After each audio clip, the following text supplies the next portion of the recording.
जो सर पे रखने को मिल जाए नाल पाके हुजूर, तो फिर कहेंगे कि हाँ ताजदार हम भी हैं। खलीफाए हुजूर ताजुश शरिया की जलवागरी है। मैं हजरत की कदमों की खाक को अपने सर का ताज बनाते हुए देखिए रजा हुसैन भाई के गौस की निस्बत मिली और कादरी बनकर गया। जरा कह दो सुभान अल्लाह। के गौस की निस्बत मिली और कादरी बनकर गया। देख लीजिए ए जी देख लीजिए किस अदा से जन्नती बनकर गया। शाह जीलानी का दरबार तो वो दरबार है, चोर आया चोरी करने तो वली बनकर गया। हाँ चोर आया चोरी करने तो वली बनकर गया।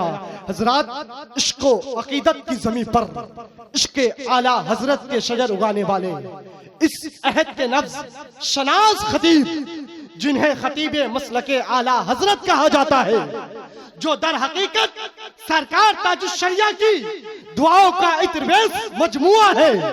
दौरे मौजूदा में इनका शुमार बड़े बड़े खुतबाए अहले सुन्नत में होता है, जिनकी खिताबत में रंग है, चाशनी है, लजीज तर्ज फिक्र की आमेजिश है, जिनके अल्फाजे खिताबत में हुस्न है, पुरकारी है, जोश है, वलवला है, जिद्दत है, जो असरे हाजिर के बेलौस मुबल्लिगो मुईद है।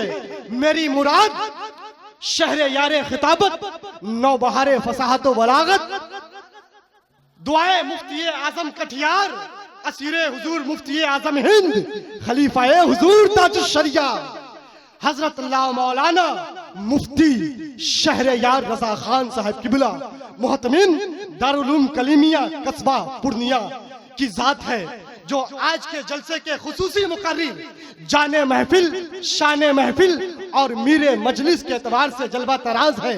मैं इंतहाई अदब व इहतराम के साथ खलीफाए हुजूर ताजुश शरिया का मैं हजरत का इस्तकबाल कर रहा हूँ नारे तकबीर और रिसालत की गूंज में। नारे तकबीर जरा बुलंद आवाज से के लबों पे जामे इल्लल्लाह के जो प्याले लगाते हैं, मुनाफिक की जुबानों पर वही ताले लगाते हैं। जो दिल वाले हैं, जो दिल वाले हैं, करते हैं हमेशा दल ही की बातें। नबी के नाम का नारा तो दिल वाले लगाते हैं। हम लोग दिल वाले हैं, जरा दिल से नारे का जवाब दीजिए। नारे तकबीर, नारे रिसालत, मसलके आला हजरत, फैजाने आला हजरत, बस्ती बस्ती करिया करिया उर से मुकद्दस, नारे तकबीर। हजरत का इस्तकबाल है इस चार मिसरे के साथ के इश्क वफा के ये पैकर है। अहले इल्म की मौजूदगी है कि इश्क वफा के बाद के ये अंदलीब है। रूहानी डॉक्टर है ये दिल के तबीब है। रूहानी डॉक्टर है ये दिल के तबीब है। ताजुश शरिया ने जिन पर किया है एतमाद, अल्लामा शहरे यार रजा वो खतीब है। नहमदुहु व नुसल्ली व नुसल्लिमु अला रसूलिहिल करीम, अम्मा बाद, फ़अऊज़ु बिल्लाहि मिनश शैतानिर रजीम, बिस्मिल्लाहिर रहमानिर रहीम। व मन युअतल हिकमत फ़क़द ऊतिय खैरन कसीरा, सदक़ल्लाहुल अज़ीम व सदक़ रसूलुहुन नबियुल करीम। एक बार दरूद शरीफ पढ़ें। अल्लाहुम्मा सल्लि अला सय्यदना व मौलाना मुहम्मदिल मुअद्दिनिल जूद वल करम व आलिहि व बारिक व सल्लिम सलातन व सलामन अलैका या रसूल अल्लाह। अल्हम्दुलिल्लाह, रात के इस दरमियाने हिस्से में भी मेहसी के इस जलसे का जलवा है। यहाँ का हर जलसा कामयाब होता है और अल्हम्दुलिल्लाह हिंदुस्तान भर में यहाँ के जलसे का आज चर्चा है और करोड़ों लोगों ने यहाँ के जलसे को देखा है और यहाँ के जलसे को सुना है।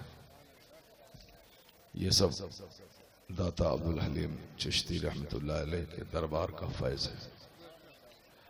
अभी हिंदुस्तान के सारे जलसे चुप हो गए होंगे, अक्सर जलसे ख़त्म हो गए होंगे, मगर अभी आपने देखा कि नूर मुजस्सम साहब ने जब नातिया शायरी की तो ऐसा लग रहा था कि शाम के 7 बजे महफिल का आगाज हो रहा।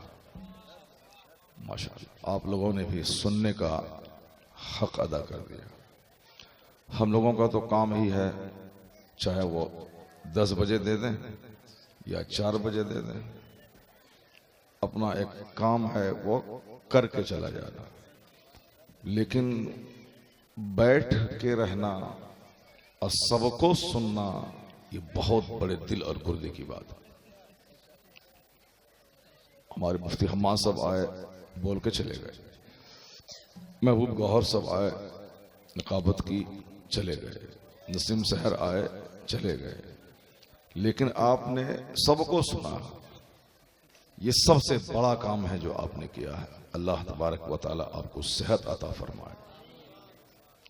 ये 2-4 घंटे जो आपने यहां दिए हैं, अगर किसी नेता के साथ दिए होते तो 2-4 पैसे मिल गए होते, किसी मुखिया जी के साथ में घूमे होते तो 100-200 रुपये मिल ही गए होते, और सबको बोलते कि आपको वोट देंगे तो मुमकिन है कि 5,000 रुपये मिल जाते।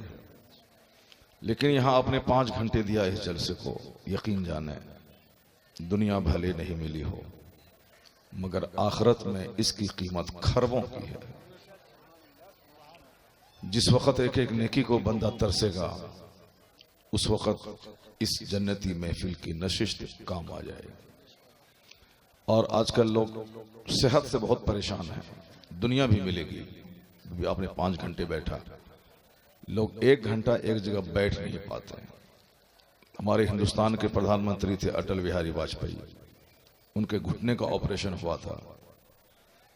अमेरिका के डॉक्टर, एम्स के सबसे बड़े डॉक्टर ने ऑपरेशन किया था, यानी पूरे हिंदुस्तान के सबसे बड़े डॉक्टर ने, और जिसकी उन्होंने अमेरिका के डॉक्टर की मदद ली थी। लेकिन वो कुर्सी पर भी नहीं बैठ पाते थे, ऑपरेशन के बावजूद जमीन पर नहीं बैठ पाते थे। यहां तक कि जिंदगी ही में ऐसा गुमनाम हुए कि कब तक जिंदा रहे कब मरे किसी को पता भी नहीं चल पाया। तो आजकल बड़े से बड़े लोग भी पैर के दर्द में, घुटने के दर्द में मुब्तला है। इंडियन टॉयलेट अब जाना उनके लिए मुश्किल है, उसके लिए वेस्टर्न कमोड चाहिए। इसलिए आजकल हर छोटे बड़े शहर के होटल में वही होता है। हम लोगों को बड़ी दिक्कत होती है। हम लोग रहते हैं 5वें फ्लोर पे, तो नीचे जहां होटल के वर्कर लोग इंडियन इस्तेमाल करते हैं वहां आना पड़ता है, क्योंकि कमोड में बैठने के बाद 99% नापाक होने का चांस रहता है। इसलिए हम लोग उसका इस्तेमाल बहुत कम, नहीं के बराबर करते हैं। मगर वो उनकी मजबूरी है, जो कि घुटने में दर्द है, पांव में दर्द है। जो लोग जमीन पर नहीं बैठते हैं, हमेशा कुर्सी पर बैठते हैं, उसे इस तरह की तकलीफों को सहना पड़ेगा। मगर जो 5 घंटे जमीन पर बैठ गए इस जन्नती महफिल में, जन्नत तो वहां मिलेगी, यहां अल्लाह इस नशिस्त के सदके में सेहत और तंदुरुस्ती अता फरमा दे। आप समझ लें कि बहुत बड़ा काम आपने किया है। हेल्थ के लिए यह काम बहुत जरूरी है, जमीन पर बैठना। एक बहुत बड़े स्कॉलर, बहुत बड़े तबीब ने कहा था कि आज अगर घुटने के दर्द से बचना चाहते हैं तो घंटों तक चटाई पर आप बैठे। जिस तरह नमाज में आप बैठते हैं उस तरह आप बैठने के आदि, जैसे हमारे नकीब साहब बैठे हुए हैं इस तरह, और पालती मार के भी आप बैठे, मगर जमीन पर बैठे, रोजाना 2-4 घंटे बैठे। और बैठ करके सिर्फ अखिलेश और मायावती न किया करें। इलेक्शन होने वाला है 2022 में, कौन जीतेगा कौन हारेगा, मगर अब सारे बिहारी के पेट में दर्द शुरू हो गया है। पंडित जी दोबारा आ गए तो क्या होगा, और साहब अखिलेश जी आ जाएंगे तो क्या होगा, मायावती जी आएगी तो क्या होगा। वो जीतेगा, वो हारेगा, वो आएगा, वो जाएगा, वो उनका काम है। मगर हम लोगों के पेट में दर्द है। अब चाय की दुकान पे वही चर्चा, पान की दुकान पे वही चर्चा, घर में वही चर्चा। तो मैं कहता हूं क्यों आप दूसरों के लिए दिमाग खराब कर रहे हैं। आप अपना चर्चा कीजिए कि 1 मिनट के बाद आप मरेंगे, आपका क्या होगा। 10 मिनट के बाद आपका शुमार मुर्दों में होगा, उस वक्त आपका क्या होगा। आपकी रूह टॉयलेट में निकलेगी कि आपकी रूह मस्जिद में निकलेगी, इसकी फिक्र करें कि आप कहां मरेंगे।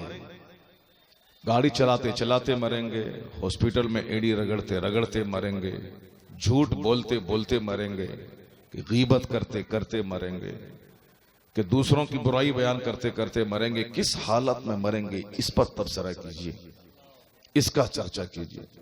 बहुत सारे लोग मर गए इसी कोरोना काल में। फर्स्ट लहर में लाखों लोग, सेकंड लहर में भी लाखों लोग, यानी दोनों लहर से मिलकर करोड़ लोग से ज्यादा मर गए दुनिया में। और तीसरी लहर की दस्तक है, मुमकिन है कि कई करोड़ इसमें चले जाएं। अल्लाह न करे कोई कलमा पढ़ने वाला जाए, मगर मुमकिन है कि जाएं। हो सकता है कि अल्लाह करे कि औलिया सालिहीन के सदक़े में इस लहर को डैमेज कर दे, खत्म हो जाए, ताकि हिंदुस्तान और पूरी दुनिया अमन और सुकून की सांस ले सके। मगर चांस तो है कि उन दोनों लहरों को भी पीछे छोड़ दे ये लहर जो आने वाली। अब इस लहर में किसकी बारी है? मेरी बारी है कि आपकी बारी है?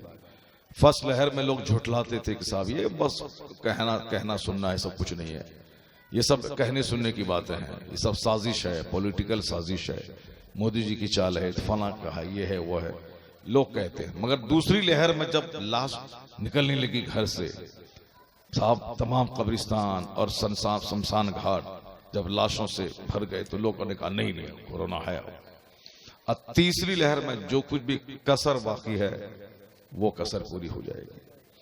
इसलिए मैं ही पैगाम देता हूं कि जब मरना ही है, चाहे आज मरो चाहे 50 साल के बाद मरो, जब मरना ही है तो क्यों नहीं अल्लाह अल्लाह करते हुए मर जाऊं। सुभान अल्लाह।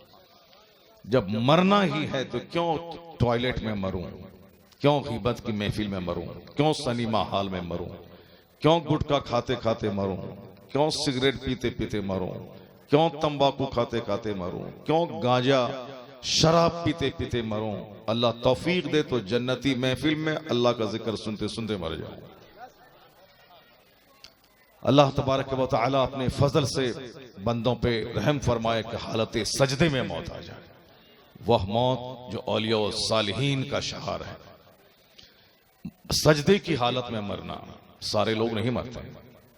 दरूद पढ़ते पढ़ते सारे लोग नहीं मरेंगे, कुरान पढ़ते पढ़ते सारे लोग नहीं मरेंगे। दरूद पढ़ते पढ़ते वो मरते हैं जो सारी जिंदगी दरूद पढ़ते हैं। नमाज पढ़ते पढ़ते वो मरते हैं जो सारी जिंदगी नमाज नहीं छोड़ते हैं। कुरान की तिलावत करते करते वह लोग मरते हैं जो रोजाना एक पारे कम से कम कुरान पाक की तिलावत करते हैं, जो रोजाना मस्जिदों से भागते हैं, जो जलसगाह से भागते हैं, जो मदरसों से भागते हैं। उनकी मौत भागते भागते हॉस्पिटल में होती है, उनकी मौत झूठ बोलते बोलते हो जाती है, उनकी मौत गुनाह करते करते हो जाती है। बहुत सारे लोग हालते ज़िना में मर जाते हैं, बहुत सारे लोग शराब पीते पीते मर जाते हैं। इस तरह के अभी चूंकि खतरनाक सी बीमारियां आ रही। अभी मैं 10 दिन पहले बेंगलोर गया था, वहां पता चला कि कोरोना वोरोना अपनी जगह है, अभी यंग ब्लड 18 से लेके 35 साल के लड़के जिनके दिमाग में बहुत हवस है पैसा कमाने की, आज जाएंगे 1 लाख रुपए कमा के आ जाएंगे, आज जाएंगे नौकरी लेके आ जाएंगे, मकान चाहिए, गाड़ी चाहिए, अच्छी से अच्छी गाड़ी चाहिए, अच्छा जूता, अच्छी घड़ी, अच्छा चश्मा, यानी उसको सारी दुनिया चाहिए। अब दुनिया मिली नहीं, दुकान पे गया बिक्री नहीं हुई, पैसा नहीं कमाया, अब वहां से टेंशन में आता है, उस टेंशन में ब्लड प्रेशर हाई होता है, गाड़ी चलाते चलाते गिर जाता है, मौत हो जाती है। बेंगलोर में, बंबई में, चेन्नई में, दिल्ली में जो महानगर है वहां इस तरह की मौतें कसरत से हो रही हैं, यानी सडन डेथ, अचानक मौत। दिमाग में घूम रहा है पैसा, वो चला रहा है बाइक, अब उनका काम पूरा नहीं हुआ, वहां से 2 लाख कर्ज लाता, उस जमीन वाले को देता, वो पैसा नहीं दिया, टेंशन में आ गया। साहब दुकान में बैठा सुबह से शाम तक 4 लाख की उसका ट्रांजैक्शन होना था, मगर नहीं हुआ, वो 1 लाख भी नहीं कमा पाया। अब टेंशन में निकला वहां से, गाड़ी उसी टेंशन में चला रहा है, गाड़ी रोका, सर चकराया, गिरा, मर गया। यानी ये खतरनाक बीमारी, क्योंकि आज जितनी हवस ज्यादा होगी, जितनी दुनिया की तमन्नाएं ज्यादा होंगी, उतनी ही सेहत जाएगी, उतनी ही सच्ची खुशी दुनिया से रुखसत हो जाएगी। आज उसी ने मुझको अंदर से खोखला कर दिया, दुनिया की हवस और माल की चाहत में। तो खतरनाक मौत सामने दस्तक दे रही है।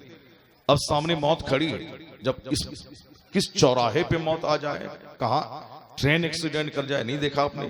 विपिन रावत जी CDF थे वो, यानी चीफ डिफेंस स्टाफ थे वो। अभी एक नया ओहदा हिंदुस्तान में दिया गया, पहले जल सेना, थल सेना, वायु सेना के चीफ होते थे, और इन्होंने एक नया ओहदा CDF का दिया था, चीफ डिफेंस स्टाफ। यानी अब ये तीनों सेनाओं का प्रमुख। अब साहब जो दिन रात फ्लाइट में चलना, जंगी मशक करना, दुश्मनों को मारने का प्लान बनाना, ये सब कुछ किया था। मीटिंग में अटेंड करना, बीवी के साथ जाना। अब आदमी कोई दिल्ली से चल के पटना आता है, 1.5 घंटे लगता है, 1 घंटा 40 मिनट, 10 मिनट आगे पीछे। अब वो 1.5 घंटे तक आराम से आ गया। वो हाजीपुर से अगर आप चढ़े होंगे तो देखे होंगे कि जहाज लैंड करते हुए हाजीपुर से इधर से फिर उस तरफ से, तो अब 5 मिनट रह गया है लैंडिंग में। अब आदमी तैयारी करता है कि अब उतरने वाले हैं। अब अपने तौर पर साहब वो मोबाइल कहाँ है, पर्स कहाँ है, जूता कहाँ है, मौजा कहाँ है, ठीक ठाक फिट फाट होता है, उतरने वाला जहाज लैंड करने वाला। अब उसी लैंडिंग के टाइम में फ्लाइट क्रैश हो जाए, 5 मिनट रहे। अब ये बताएं कि कश्ती किनारे जाके डूबी, बिल्कुल करीब आ गई, मकानात नजर आ रहे हैं। कौन? चीफ डिफेंस स्टाफ, उनकी वाइफ और 13 लोग जो सब के सब आला ओहदेदार थे, जिनके नजदीक पानी की तरह है वह हेलीकॉप्टर नचाना चलाना, वो सब के सब चले गए। ये कयामत की अलामत है कि अचानक मौत तारी हो। हम लोगों ने कभी इस पर गौर नहीं किया, क्योंकि हम लोगों को पैसा कमाने से फुर्सत कहाँ है, माल चाहिए, दुकान चाहिए, गाड़ी चाहिए। इसीलिए तो मस्जिद वीरान है हमारी। सब छोकरे मोबाइल चलाते हैं रात के 3 बजे तक और सोते हैं सुबह के 10 बजे तक। उसके बाद दिमाग में जुनून है कि आज पैसा कमा लेना है, 1 लाख 2 लाख कमा लेना है। सोएंगे रात में सुबह के 3 बजे और उठेंगे दिन के 10 बजे। रहमत का फरिश्ता आता है सुबह रोजी लेकर, वो आया लौट के चला गया, कोई रोजी लेने वाला नहीं। अब ये बच्चा बोलता है कि हमको रोजी नहीं मिली, कारोबार मेरा डाउन हो गया। जो रात भर मोबाइल चलाएं, कान में वायर ठूस के सर हिलाएं, ऐसे ऐसे हिलाएं। अब जैसे कि उसको बहुत मस्ती मिल रही है जिंदगी की। अब सुबह का सवेरा जब रहमत का फरिश्ता आने वाला है, कौन है रोजी लेने वाला, कौन है दौलतमंद, दुनिया की दौलत चाहने वाला, कौन है सेहत मांगने वाला? बाबा आप बैठ जाओ ना, बहुत हो गया, बैठ जाओ बैठ जाओ बैठ जाओ बैठ जाओ बैठ जाओ। हाँ बहुत अच्छा काम कर रहा है, ठीक है बैठ जाओ। आप बैठ जाएं, सबसे अच्छा काम वही है। आप बैठ जाएं, सबसे अच्छा काम वही है, आप बैठ। हाँ बिल्कुल बैठ जाएं, बैठ जाओ। हाँ हाँ बिल्कुल गौर से सुन लें आप, बिल्कुल सुने। मैं कह रहा था कि हमें तो फुर्सत नहीं, रात जब रहमत के फरिश्ते के आने का टाइम हुआ हम सो गए। बुजुर्गों ने कहा है कि परिंदे किस कदर खूबसूरत जिंदगी गुजारते हैं, रात भर चैन से घोंसले में सोते हैं, और जब सुबह का सवेरा होता है तो परिंदे घोंसले से निकलकर अल्लाह की तस्बीह पढ़ता हुआ रोजी की तलाश में निकल जाते हैं। सहरी के वक्त में फरिश्तों के चहचहाने की आवाज आती है। कब? रात के आखिरी पहर में, जब रहमत के फरिश्ते आते हैं। अल्लाह के वली सजदारेज होते हैं, तहज्जुद की नमाज पढ़ते हैं, इस्तिगफार करते हैं, जिनकी खुसूसियत कुरान शरीफ में बयान की गई है। वयस्तगफिरून बिल असहार, अल्लाह वाले रात के आखिरी पहर में इस्तिगफार करने लगते हैं। वल मुस्तगफिरीन बिल असहार, यानी वो सिलेक्टेड बंदे हैं अल्लाह के जो सहरी के वक्त में सजदारेज होकर अपने रब्बे करीम को मनाने में लग जाते हैं। डॉक्टर इकबाल कहते हैं, इश्क जब सिखाता है आदाब खुद आगाही, खुलते हैं गुलामों पर असरारे शहनशाही। अत्तार हो, रूमी हो, राजी हो, गजाली, कुछ हाथ नहीं आता बेआहे सहरगाही। यानी कोई अत्तार नहीं बन सकता जबकि रात के आखिरी हिस्से में आंसू न बहाए। कोई गजाली नहीं बन सकता जब तक के रात के आखिरी पहर में आंसू न बहाए। यानी विलायत के दरवाजे बंद रहेंगे जब तक कि इस आखिरी पहर में बंदा रोए नहीं, गिड़गिड़ाए नहीं।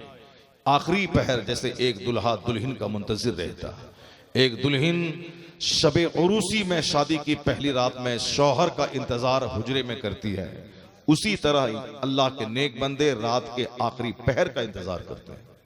ये खुसूसी रहमतों के नुज़ूल की घड़ी, जिसमें आंसू बहाने में, दुआ करने में, तिलावत करने में, इस्तिग़फ़ार करने में, अल्लाहु अल्लाहु का विर्द करने में, ये वो वक्त होता है। दुनिया के औलिया सालिहीन जिक्र की लज्जत उठाते हैं, मगर ये हमारे छोकरे रात भर मोबाइल चला के उसी रहमत की खुसूसी नुज़ूल की घड़ी में वो सो जाते हैं।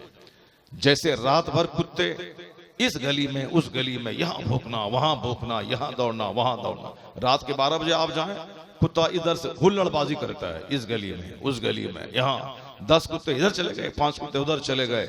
और जहां ये रात का आखिरी पहर आया, सारे कुत्ते ढेर हो जाते हैं। कोई नाली में, कोई राख पर, कोई मिट्टी में, कोई दलान में, कोई सीढ़ी पे। आप फजर की नमाज पढ़ने के लिए आप जाएं, सारे कुत्ते सोए मिलेंगे आपको, रास्ते में, दलान में। क्यों? ये कुत्ते की खसलत है कि वो रात के आखिरी पहर में सो जाते हैं।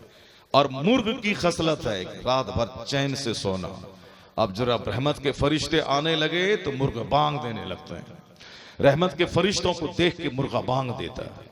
रहमत के फरिश्तों को देखकर घोंसलों के परिंदे घोंसले से निकलकर तस्बीह पढ़ते हुए वह रोजी की तलाश में निकल जाते हैं। परिंदों के चहचहाना अल्लाह की तस्बीह पढ़ना, ये मुर्ग का बांग देना अल्लाह की तस्बीह पढ़ना।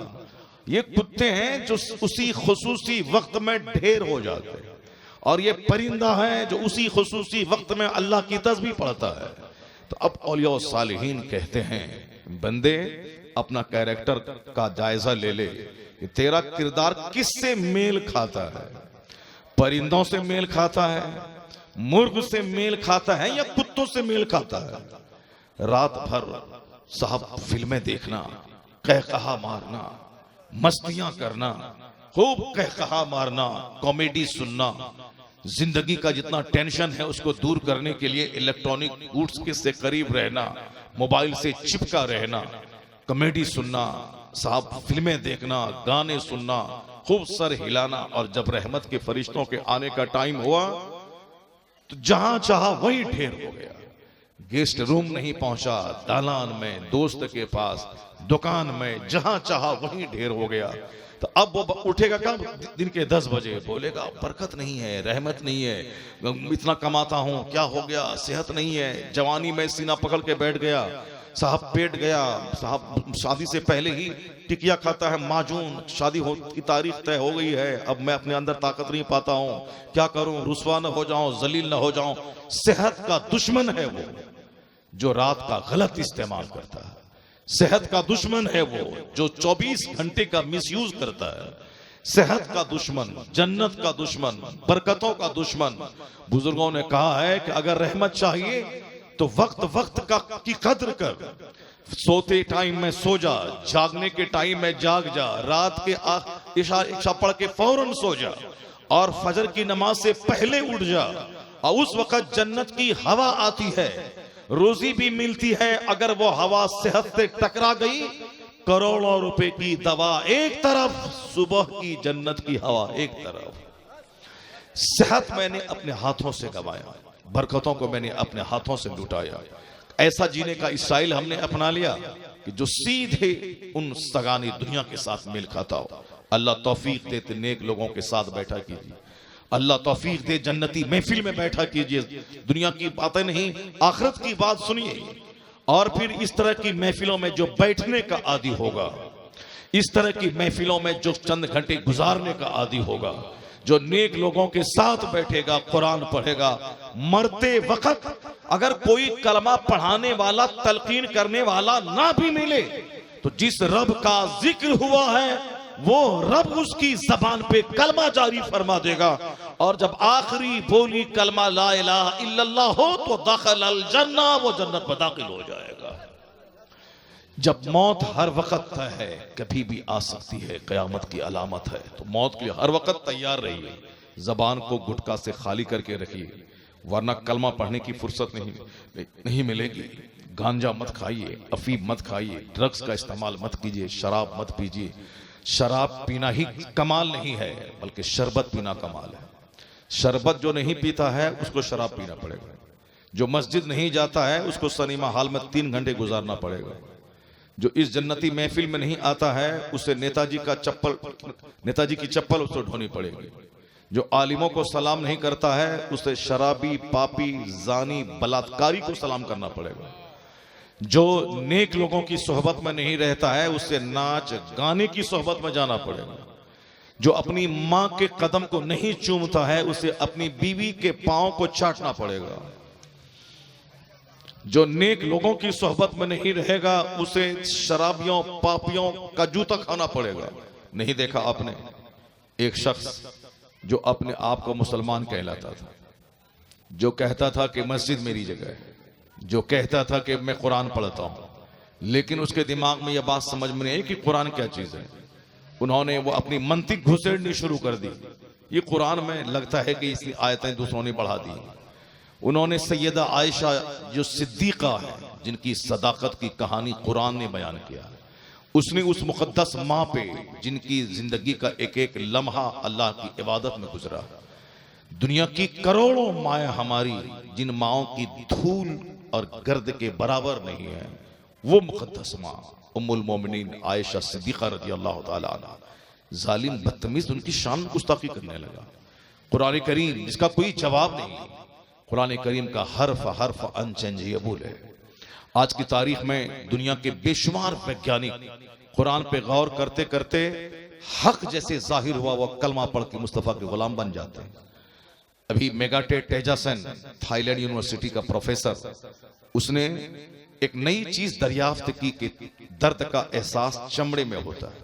उनसे पहले किसी वैज्ञानिक की नजर इस पर नहीं गई थी। उनकी खूब पसीराई दुनिया में हुई कि जो काम आपने किया वो किसी ने नहीं किया। मस्त था, किताबें लिखी, कई साल तक तहकीक किया, तब जाके एक नई चीज दुनिया के सामने पेश की। सऊदी अरब की राजधानी रियाद में हर साल या कई साल के बाद एक सेमिनार मुनक़िद होता है जिसमें दुनिया भर के वैज्ञानिकों को दावत दी जाती है और फिर कुरान शरीफ की आयतों और अहादीस को उन साइंसी इजादात से कंपैरिजन करा करके बताया जाता है कि मजहब इस्लाम किस कदर इस जदीद साइंस से मेल खाता है। इस तरह के लिए हर साल कुछ न कुछ नई बातें दुनिया के सामने आती। थाईलैंड यूनिवर्सिटी का प्रोफेसर उस मधु हुआ, वहां गया, उन्होंने मकाला पढ़ा कि जो काम मैंने किया है वो आज तक मुझसे पेशतर किसी वैज्ञानिक ने नहीं किया। वैज्ञानिक का यही नशा रहता है कि मैं कोई ऐसा काम करूं जो मुझसे पहले किसी ने नहीं किया हो। जैसे माइक्रोफोन दिया, किसी ने मोबाइल दिया, किसी ने कंप्यूटर दिया, किसी ने इंटरनेट दिया, किसी ने मशीन दी। हम लोगों ने क्या किया? गुटखा खाया, बीड़ी पिया, सिगरेट पिया, मर गया, माँ बाप को बदनाम किया, समाज को जलील किया, माँ बाप की नाक कटवाया, किसी छोकरी को लेके भाग गए, हमारी बेटी किसी छोकरे को लेके भाग गई। यानी उनकी जिंदगी का मकसद एक छोकरा पाना, जिंदगी का मकसद एक छोकरी को पाना, जिंदगी का मकसद बस सिर्फ एक जानवर की तरह गुजारना। साहब एक हिंदू का बेटा अभी शुभम कुमार बिहार के हमारे कटिहार इलाके का IAS में टॉप कर गया। न किसी मंत्री का बेटा टॉप किया, न किसी चीफ मिनिस्टर का बेटा टॉप किया, न किसी गुजराती का, न मराठी का, न तमिल का, न उत्तर प्रदेश का, न कश्मीर का। नहीं, वो बिहार के कटिहार जिला का एक देहाती का बेटा IAS में टॉप किया। प्रधानमंत्री से लेकर चीफ मिनिस्टर तक सबों ने बधाई दी, सबों ने कैसा लड़का है जो बिहार के देहात में पला है। जाहिर सी बात है, जो मेहनत करेगा, 18 घंटे स्टडी करेगा, जो अपने घर से बेघर होकर के अच्छा कपड़ा, अच्छा खाना सब त्याग करके सिर्फ पढ़ेगा, वह तो 150 करोड़ हिंदुस्तानियों की आंख का तारा बन जाएगा। जो मेरा बेटा बाप की जमीन बेचवा के पटना में जाके, इलाहाबाद में जाके वह सिर्फ मोबाइल चेंज करेगा, नेट पैक भरवाएगा, 5 घंटे बैठ कर तमाशा देखेगा, और साहब क्या है कि वह दोस्ती करेगा, शाम के टाइम में घूमने गंगा के किनारे निकलेगा, सिर्फ दूसरों की बहू बेटी में पूरी निगाह डालेगा, सेल्फी लेगा, और जब नौकरी नहीं मिलेगी तो बोलेगा नहीं, ये हिंदुओं का मुल्क है, यहाँ नौकरी कहाँ मिलती है, यहाँ तो साहब मुसलमानों से भेदभाव होता है। तो जूता मारे उस बेटे के चेहरे पे, कहे बदतमीज। अभी ये वक्त है मोदी जी का, हिंदुस्तान के CM PM है वो, अभी साहब उत्तर प्रदेश के CM हैं पंडित जी, गृह मंत्री हैं अमित शाह जी। लेकिन इस बार जो IAS का रिजल्ट निकला है, उस रिजल्ट में 25 से 30 बच्चे मुसलमानों के IAS निकालने में कामयाब हो गए हैं। यानी अब हमारे 25 बच्चे 25 डिस्ट्रिक्ट के DM बनेंगे। कब? मोदी जी की मौजूदगी में। इस वक्त हिंदुस्तान में क्या हालात है सबको मालूम है। इसका मतलब ये निकला कि ये गलत बात है कि मुसलमानों को नौकरी नहीं मिलती है, वरना ये मुसलमानों के 25 बच्चे इस बार, अभी 2 महीना पहले रिजल्ट निकला, वो कैसे DM बनने में कामयाब हो गए। अब मोदी जी की मौजूदगी में, जबकि सारे लोग कहते हैं, इसलिए वहां नहीं देखा जाता है कि कौन मुसलमान है कौन क्या है। काबिलियत देखी जाती है, एबिलिटी देखी जाती है। जब मुकाबला यहाँ सख्त हो गया है, पहले कमजोर किस्म का आदमी मुकाबले में था तो मामूली सी ताकत से काम चल जाता था, लेकिन जब मुकाबला सख्त हो गया है, यहाँ 100% नंबर लाना पड़ेगा। यहाँ 10 घंटे पढ़ने से काम नहीं चलेगा, बल्कि 18 घंटे स्टडी करनी पड़ेगी। यहाँ मामूली स्टडी से काम नहीं चलेगा, 99-100% नंबर लाना पड़ेगा। जब मद्दे मुकाबिल ताकतवर है तो उसके मुकाबले में ज्यादा ताकत चाहिए। इसलिए मैं कहता हूं कि दुनिया में कामयाबी हासिल करने के लिए यहाँ के ज़ाब्ते का फॉलो करना पड़ेगा। अल्लाह रुज़ी देने वाला है, मगर जमीन पे चलना होगा, मेहनत करनी होगी, दरख्त लगाना होगा, दाना डालना होगा, वक्त पे पानी देना होगा, फसल काटनी होगी, तैयार करना होगा, उसको दमाई करनी होगी, उसको साफ मिल में ले जाना होगा, वहां से आटा लाके गूंदना पड़ेगा, रोटी बनानी पड़ेगी, तब वो पेट में जाएगा। ऐसा नहीं, रुज़ी देने वाला अल्लाह है, मगर जमीन में फैलना है। अल्लाह चाहेगा तो इस हैंडल में, सूखे माइक्रोफोन में खजूर का पेड़ निकाल देगा। अल्लाह चाहेगा तो आम के पेड़ में सेब डाल देगा। लेकिन कुदरत का कानून ये नहीं है। कुदरत का कानून है कि आम के पेड़ से आम निकलेगा, सेब के पेड़ से सेब निकलेगा, गेहूं के खेत से गेहूं निकलेगा। जैसा पौधा वैसा फल, वैसा दाना। ऐसा नहीं होगा कि आम के पेड़ से कटहल निकल जाए। जब यह दस्तूर है तो फिर यहाँ के दस्तूर का फॉलो करना होगा। अब मैं कहता हूं कि हाँ, एक बेनिफिट ये मिलेगा, हम मुसलमान हैं, हमें अल्लाह पर यकीन कामिल हासिल है। हम औलिया और सालिहीन के आस्थाने पे जाके जहां वो आराम करते हैं, वो जगह मकाम मुस्तजाब हो जाती है, वहां दुआ कबूल होती है। हम गुनहगार हैं, लेकिन जो नेकी का पुतला है, अल्लाह उनकी बात को नहीं टालता, वहां दुआ कबूल होती है। अब हम वहां चले जाएं, बैठ करके 24 घंटे रहें, दाता सबको आप देते हैं, मुझे डीएम बना दीजिए, मुझे डीएम बना दीजिए, मुझे डीएम बना दीजिए। ना मैट्रिक करें, ना आईए करें, ना बीए करें, ना यूपीएससी की तैयारी करें, ना पीटी दें, ना मेंस निकालें, ओरल वाइवा निकालें, दाता डीएम बना दीजिए। दाता कब्र अनवर से निकल के 2-4 तमाचा मारेंगे, कहेंगे बदतमीज, अगर डीएम बनना है तो डीएम बनने के लिए तुम्हें पढ़ना पड़ेगा, मेहनत करनी पड़ेगी, वहां जाना पड़ेगा, कंपटीशन फेस करना पड़ेगा। हाँ, वहां सारी मेहनतें करो, उसके बाद यहां आकर के अपने रब्बे करीम से इस कब्र अनवर के वसीले से दुआ कर दो, तो फिर क्या होगा, तेरी रहमत भी रंग लाएगी और फिर इस मकाम में मुस्तजाब की बरकत भी रंग लाएगी। इधर से तेरी मेहनत चलेगी, उधर से रब की रहमत आएगी, और दोनों मिलकर दूसरों के मुकाबले में ज्यादा कामयाबी से हमकिनार कर देगी। यानी मेहनत करनी पड़ेगी और रब्बे कदीर पर एतमाद और भरोसा करना पड़ेगा। फिर औलिया और सालिहीन की निगाह करम पड़ेगी, सबसे पहले कामयाब तुम बनेगा। दूसरों के हिस्से में सिर्फ मेहनत है और तुम्हारे हिस्से में मेहनत भी है, खुदा की रहमत भी है। कोई कौम दुनिया की तुझसे मुकाबला नहीं कर पाएगी, सबसे आगे तुम रहेगा। आंख बंद करके दुनिया में जिया नहीं जाता है। जन्नत मिलेगी कलमा पढ़ने वालों को, लेकिन दुनिया में कामयाबी मिलेगी उसे जो मेहनत करेगा, जो दुनिया के नियम का फॉलो करेगा। इसलिए हमें दुनिया भी चाहिए और आखिरत भी चाहिए।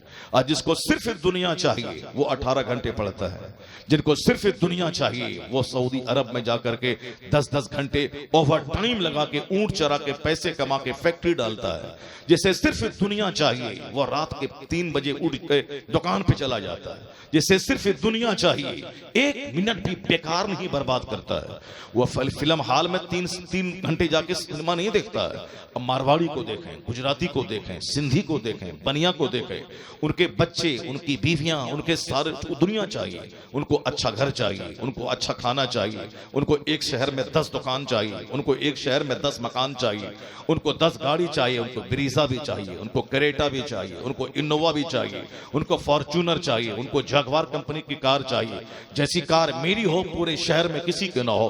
अब इतना बड़ा प्लान उसका है, उसके लिए बिल्कुल 8-8 घंटे, 10-10 घंटे, 16-16 घंटे, 18 घंटे रात में सारा शहर सोया है, सारी रात वो काम कर रहा है। साहब नौकर गुलाम सोए हैं, वो काम कर रहा है। जिसे सिर्फ दुनिया चाहिए वो एक मिनट का सही इस्तेमाल कर रहा है। और जिसे दुनिया भी चाहिए और आखिरत भी चाहिए, जिसे यहां दुनिया चाहिए और मरने के बाद जन्नत चाहिए, उसे तो उनके मुकाबले में डबल काम करना होगा। जिन्हें सिर्फ दुनिया चाहिए वो इस कदर मेहनत करता है, और जिन्हें दुनिया भी चाहिए और आखिरत भी चाहिए उन्हें उनके मुकाबले में डबल मेहनत करनी पड़ेगी। नमाज फज्र पढ़ने के बाद फज्र से लेके ज़ोहर तक खूब मेहनत से काम करना होगा। जब बदन को फ्यूल चाहिए तो फौरी आए, ज़ोहर की नमाज अदा करे, रब्बे करीम को सजदा करे, फिर काम में लग जाए। फिर असर जो कारोबार की भीड़ भाड़ का टाइम होता है उस वक्त में अल्लाह रब्बुल इज्जत को सजदा करने मस्जिद आ जाए। फिर असर से मगरिब तक काम में लग जाए, मगरिब की नमाज अदा करे, फिर अपने बाल बच्चों के साथ दिन भर की एक्टिविटीज का एनालिसिस करने में लग जाए। फिर इशा की नमाज पढ़ के फौरी सो जाए। फौरी सोने में सेहत मिलती है, फौरी सोने में फजर की नमाज कज़ा नहीं होती, फौरी सोने में गहरी नींद आती जो सेहत के लिए जरूरी है। उसके बाद रात के आखिरी पहर में जाग जाए, अल्लाह की रहमत के फरिश्तों के आने के टाइम में वो जाग कर रब्बे करीम के हुजूर 2 रकात नमाज पढ़ के भीख मांग ले, फजर की नमाज पढ़ के फिर काम में लग जाए। यानी मामूली खाए ज्यादा मेहनत करे, मामूली से कपड़ा पहने ज्यादा मेहनत करे।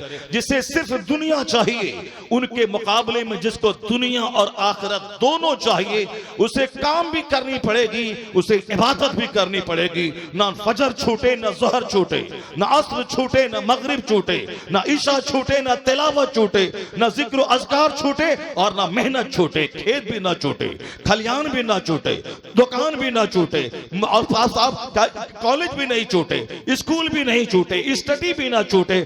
जिसको दोनों जहान चाहिए उसे डबल मेहनत करनी पड़ेगी। और जब यह डबल मेहनत करे तो अल्लाह दुनिया में रहमतों के खजाने देगा, मरने के बाद महबूब की जन्नत में उसे जगह अता फरमाएगा। और यही पैगाम अल्लाह ने दिया है कि तुम दुआ करो, रब्बना आतीना फिद दुनिया हसना व फिल आखिरती हसनतुम व क़िना अज़ाबन्नार। ए अल्लाह मुझे दुनिया में भी अच्छाई अता फरमा और आखिरत में भी अच्छाई अता फरमा। जिसे दुनिया और आखिरत दोनों चाहिए उसे दूसरों के दुनियादारों के मुकाबले में डबल मेहनत करनी पड़ेगी, उसे दुनियादारों के मुकाबले में ज्यादा सेंसिटिव होना पड़ेगा, उसे दुनियादारों के मुकाबले में ज्यादा अक्ल, हिकमत, गौर व फिक्र से काम लेना होगा। और जो दोनों तरफ से आंखें बंद करके जिए उसका हाल वही होगा, न सेहत मिलेगी, ना उसे इल्म मिलेगा, ना उसे बरकत मिलेगी, ना उसे जन्नत मिलेगी। यानी दुनिया की लज्जतों से भी महरूम हो जाएगा। सोने का घर है, सेहत नहीं है, उसको सोने का घर किसी काम का नहीं है। 50 करोड़ रुपए बैंक में जमा है और हर महीने अमेरिका जाके डायलिसिस करवाना पड़ता है। उसका मकान उसको काटने दौड़ता है। वह सोचता है कि काश मुझको सेहत मिल गई होती, और ये दौलत नहीं मिलती, खरबों का मकान नहीं मिलता, चल जाता। और वो दौलत आपको मिली, अल्लाह ने सेहत दिया है, डायलिसिस नहीं कराना पड़ रहा, रोजाना 5 तरह की दवाइयां नहीं खानी पड़ रही, रोजाना आपको डॉक्टर के पास जाकर के अपने ब्लड को चेंज नहीं करवाना पड़ रहा। आपको अल्लाह ने सेहत दी है। जब सेहत अल्लाह ने आपको दी है, जिनके पास 100 मकान है, सेहत नहीं है, वो यही कहता है कि सेहत मिल जाएगी होती, नमक रोटी खाते 3 टाइम, मगर करोड़ों की जायदाद है मगर रोटी नहीं खा पा रहा हूं, क्योंकि डॉक्टर ने कहा रोटी खाओगे मर जाओगे। तुम्हें सिर्फ जूस पी के रहना, तुम्हें सिर्फ लिक्विड पी के रहना। अब उनके दिल में क्या है कि सारी चीजें मौजूद हैं मगर पेट ही नहीं है, रोटी खाने की सलाहियत नहीं है। अब बिस्तर पे पड़े हैं 25 साल से, लकवा मार दिया है, बिस्तर पेशाब पखाना हो रहा है। अब वो कहते हैं कि दौलत ना होती, सेहत होती तो जिंदगी का मजा मिल गया होता। तो जो नेमत अल्लाह ने आपको दी है, तो फिर आप क्यों उस दौलत के लिए नमाजें छोड़ रहे हैं, क्यों उस दौलत के लिए आप झूठ बोल रहे हैं? जो दौलत उसको काटने दौड़ रही है और वो उसी दौलत के लिए आप लालायित हैं और बेचैन हो रहे हैं। हमको वो चाहिए। चेहरा उजड़ा हुआ है, गोरा चेहरा काला है, नौजवानी में गाल में गोश्त चिपक गया, बूढ़ा खंखर नजर आ रहा है, क्योंकि हवस ने, दुनिया की फिक्र ने अंदर से खोखला बना दिया, अंदर से नामर्द बना दिया। जो जाहिर सी बात है, जो अल्लाह के बारे में नहीं सोचेगा, अल्लाह की रहमतों के बारे में नहीं सोचेगा, उसे तो दुनिया के बारे में सोचना पड़ेगा। जो जन्नत की फिक्र नहीं करेगा उसे तो छोटा सा घर बनाने के लिए 24 घंटे खून को पानी करना पड़ेगा। जो कुरान नहीं पढ़ेगा उसे तो अखबार पढ़े बगैर चैन नहीं मिलेगा। जो दूध पीने से नफरत करेगा उसे तो जरा शराब पीना पड़ेगा। जो गुड़ से नफरत करेगा उसे तो मुमकिन है कि कुत्ते का पखाना चाटना पड़ेगा। जो अच्छी महफिल में नहीं रहेगा उसे मुमकिन है कि तवाइफ के कोठे पे जाना पड़ेगा। नहीं देखा उस बंदर का हाल? कुरान लाजवाब, हदीस लाजवाब, मुस्तफा लाजवाब, मुस्तफा की बीवियां हम मुसलमानों की माएं लाजवाब, मगर वो कुत्ता बोलता है मुझको समझ में नहीं आ रहा है। तो अगर मैं उसे काट भी देता, कोई नौजवान उसकी लाश के हजारों टुकड़े कर देता, फिर भी वो सजा नहीं होती। एक छोटी सजा थी, गर्दन काटना काट देते उसका, उसकी लाश के हजारों टुकड़े कर देता, लेकिन ये बड़ी सजा नहीं थी। सजा तो बड़ी है कि जहन्नम में खाल जलेगी, फिर नई खाल पैदा होगी। इसी तरह हमेशा सदा खरबों साल वो जलता रहेगा। वो रुसवाई का अजाब तैयार है। इस दुनिया में दुनिया के 1200 करोड़ लोगों ने देखा कि धोबी का कुत्ता न घर का न घाट का रहा। यानी जो मस्जिद से बिदका, जो कुरान शरीफ के खिलाफ जबान खोला, हश्र क्या हुआ? चला था कुरान में एतराज करने, यहां तक कि जो मस्जिद से बिदका है सीधे डासना मंदिर पहुंच गया। जो आलिमों से बिदका है वो नरसिंहानंद जी का तलवा चाटने के लिए चला गया। जो जनाजे की नमाज से हटा है वो जाके चिता पे अग्नि डालने की वसीयत नरसिंहानंद जी की कर रहा है। यानी जिसको जनाजा अच्छा न लगे उसको तो अपनी चिता पे अग्नि के लिए नरसिंहानंद जी की वसीयत करनी पड़ेगी। जो मस्जिद से भागेगा उसे तो डासना जाना पड़ेगा। जो शरबत से भागेगा उसे तो नरसिंहानंद का तलवा चाटना पड़ेगा।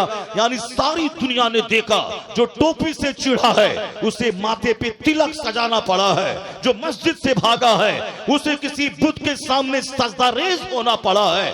जो इस्लाम जैसे सुथरे मजहब पे एतराज किया है उसे मुशरिकाना रस्म और रिवाज को गले लगाना पड़ा है। आज तो धक्के दे के निकला, बोलता धक्के दे के निकाला है।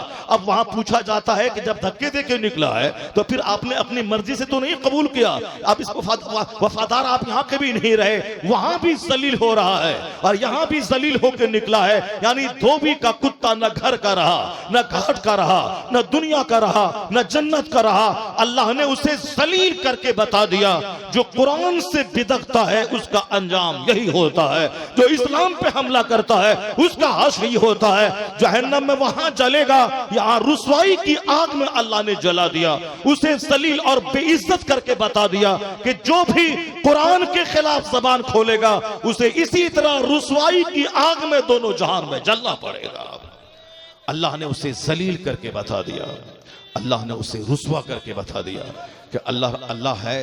ऐसा नहीं कि अल्लाह नहीं, अल्लाह है, अल्लाह सबको देख रहा है। वल्लाहु खबीरुम बिमा तामलून, अल्लाह को हर काम की खबर है। इसलिए हमेशा आंख खोल के दुनिया में जीना चाहिए। अल्लाह रब्बुल इज्जत सबकी खबर ले रहा है।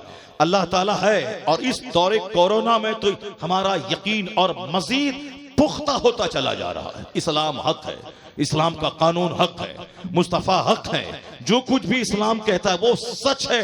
नहीं देखा आपने, कुदरत का कानून है कि जो धुआं से डरता है उसे आग में डाल दिया जाता है। यह दुनिया है मुसीबत की जगह, यहाँ हल्की फल्की मुसीबत होती रहेगी।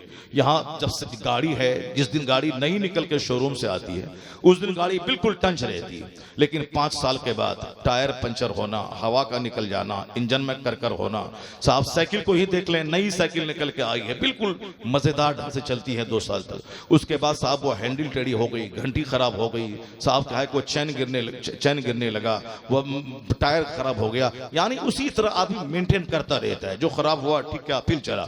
आखिर में जब वो रिम और साफ फ्रेम वो किसी लायक नहीं रही साइकिल तो आदमी उसको छोड़ देता है। लेकिन जब तक काम चले उससे वो चलाता रहता है। उसी तरह ये जिस्म है, जब तक आदमी बिल्कुल जवान रहता है, जिस दिन पैदा हुआ उस दिन से लेके मरते दम तक ये जिस्म जब इतनी बड़ी मशीन है, खरबों मशीन इसके अंदर है। अगर कभी मिले तो कभी आप साहब ब्रेन को आप देखें, देखें कि किस कदर रगे है, कभी आप डॉक्टरों के पास जाके देखें या पेट का सिस्टम कैसा गहरा है, इसी पे गौर करके बेशुमार डॉक्टर कलमा पढ़ के मोमिन हो जा रहे हैं। ऐसा निजाम है डाइजेस्टिव सिस्टम में, लीवर का, स्टोमक का, किडनी का, गुर्दे का, मसाना का, प्रोस्टेट का, बोलो बरास का, यानी एक ऐसा एक बड़ी दुनिया है। जैसे कंप्यूटर है, छोटा सा कंप्यूटर है, दुनिया उसमें अपलोड है, उसी तरह ये पेट है, दुनिया की बेशुमार चीजें, ये ब्रेन है, ये जो सिस्टम है, ये पेट का, औसाब ब्रेन का, ये हार्ट्स का या लंग है, बस वो जहां गया वो कीड़ा अंदर में ब्लॉक किया, सीधे ऑक्सीजन की कमी और दम तोड़ के मर गया।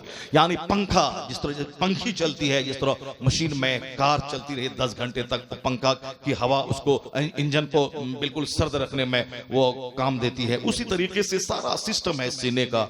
यह सीने का निजाम, पेट का निजाम, पेशाब पखाने का निजाम, ब्लड का निजाम, रगों का निजाम, ये सारा सिस्टम सब एक बड़ी अजीब सी दुनिया है, बहुत बड़ी दुनिया है।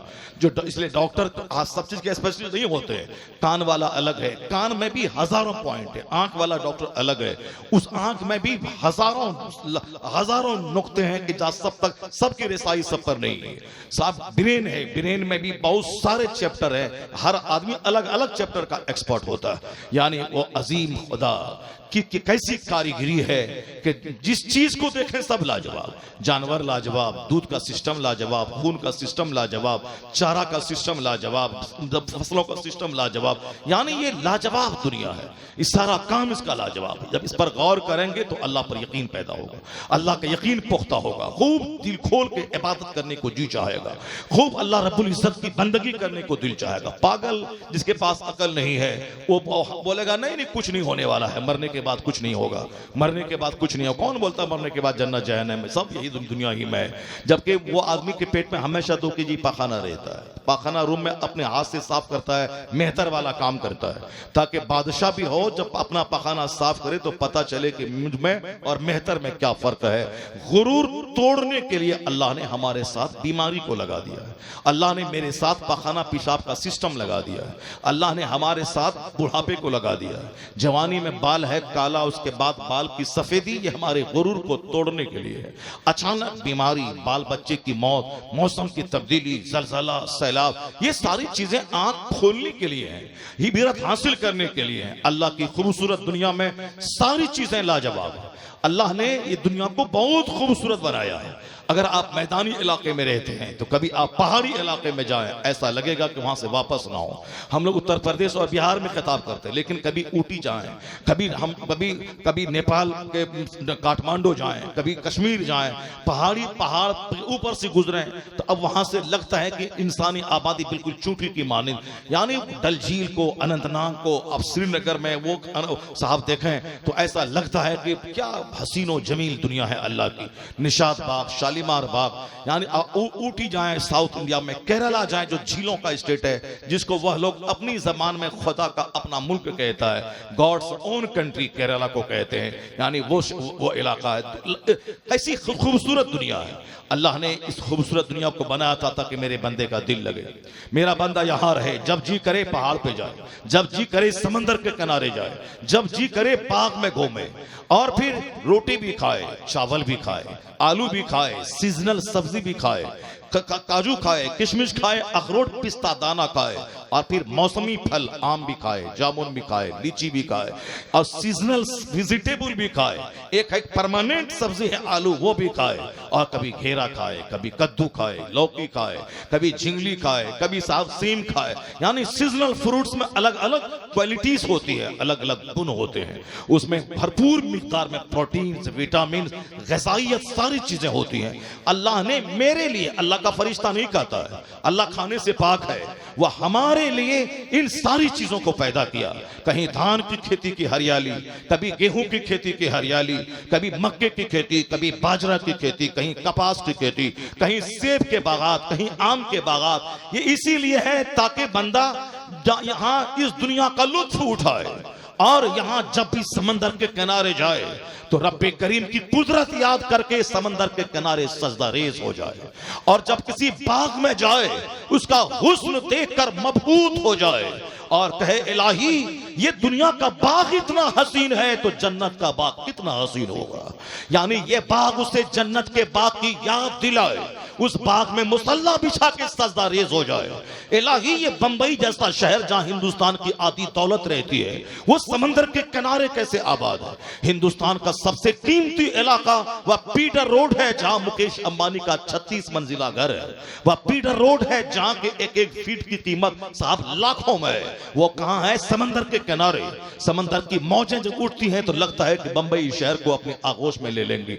समंदर के किनारे इतना हिंदुस्तान का सबसे कीमती शहर को आबाद किया है। समंदर है, उसके किनारे 150 मंजिला मकान मौजूद है। आखिर ये वहां जाने के बाद खुदा की कुदरत बंदा याद करे कि कैसा है वो खुदा जो समंदर के किनारे समंदर में शहर को आबाद किया है। या पूरी दुनिया के बड़े बड़े शहर वो आइलैंड है, टापू है। वो लंदन चारों तरफ से समंदर में घिरा, पेरिस समंदर से घिरा हुआ शहर, इंडोनेशिया समंदर में घिरा हुआ वो 10-11 टापू हैं जो जकार्ता, सुमित्रा, ये सब इंडोनेशिया के स्टेट्स है। वो अलग अलग सब जजीरा नुमा है। बीच समंदर में यहाँ टापू वहां टापू, वही सुमित्रा है, वही जकार्ता है। वह थाईलैंड, साथ मलेशिया, ये हिंदुस्तान का चेन्नई शहर जो 4 महानगरों में एक बड़ा महानगर है समंदर के किनारे। बंबई समंदर के किनारे, कलकत्ता समंदर के किनारे। वो सब गल्फ कंट्रीज 3 तरफ से समंदर हैं, बीच में 25 ममालिक है। यानी दुनिया का 75% हिस्सा जैसे कि पानी का समंदर का हो, समुद्री इलाका। समंदर के किनारे हसीन तरीन शहर। आप बहरीन जाके देखें जहां 2 समंदर आपस में मिलते हैं, वहां वो बहरीन समंदर के किनारे। बड़ा बड़ा शहर अबू ज़हबी जो खूबसूरत शहर वो समंदर के किनारे। दुबई समंदर के किनारे जो अमेरिका की कॉलोनी कहलाता है। यानी बड़े बड़े शहर समंदर के किनारे हैं। जब वहां जाए तो बंदा का इलाही ये पहाड़ जैसा समंदर, यहां जहां पानी मौजे मार रहा है, 1-2-4 हाथ ऊपर बढ़े तो सारा शहर समंदर में गुम हो जाए। और तेरी कुदरत की तूने इस समंदर के बीचों बीच इतना हसीन शहर तूने आबाद किया है। तो समंदर के किनारे बंदा मुसल्ला बिछा के 2 रकात नमाज अदा कर ले। माबूद तू ही सब कुछ है, हम बंदा कमजोर है। हम मखलूक हैं, तू खालिक है। हम कमजोर हैं, तू ताकतवर है। हम मोहताज हैं, तू गनी है। बंदा को ये कहने के लिए ही ये सारी चीजें थी रूहानी खुराक। मगर इस शरीर बंदे ने इस दुनिया के साथ क्या सलूक किया। समंदर के किनारे सजदा करना था, उसी समंदर के किनारे को ज़िना से इन बंदों ने भर दिया। अभी 31st नाइट आने वाली है, गोवा समंदर के किनारे। अभी से वहां यात्रियों का पर्यटक का आना शुरू हो गया होगा। अब 31st नाइट से पहले 25 को क्रिसमस है और 31st नाइट तक वहां क्या धमाल मचेगा। एयरपोर्ट पे हर तरफ शराब ही शराब, शराब की गंदी महक। समंदर के किनारे जैसे मादरजात बरहाना 25 लाख रुपए खर्च करके कोई अमेरिका से यहां आया हो और फिर समंदर में डुबकी लगा के रेत पर सो गया हो, जब मादरजात बरहना होके सो गया हो। जैसे कि वो डुबकी लगाने और सोने के लिए, शराब पीने, मस्ती करने और समंदर में जहाज में जुआ खेलने के लिए वो गोवा मशहूर है। जहां जुआ खिलवाने वाली कंपनी, उसके जहाज मौजूद है। अब वहां जमा हो गए, सारे शराबी जमा होंगे। अब वहां ज़िना सस्ता हो जाएगा, शराब सस्ती हो जाएगी और खूब जुआ खेला जाएगा। नए साल की आमद का इस्तेकबाल किया जाएगा। हमने शराब पीते पीते इस्तेकबाल किया, हमने जुआ खेलते खेलते नए साल का इस्तेकबाल किया है। हमने समंदर के किनारे नंगे होकर नए साल का इस्तेकबाल किया है। यानी जिंदगी का इंजॉय हमने किया, हमने इंजॉय किया है, मजा लिया है। यही है जिंदगी। खाओ पियो मस्ती करो, ये मौली साहब क्या बोलता है, खाओ पियो मस्ती करो, यही है जिंदगी। वो सब यही, खाओ पियो मस्ती करो।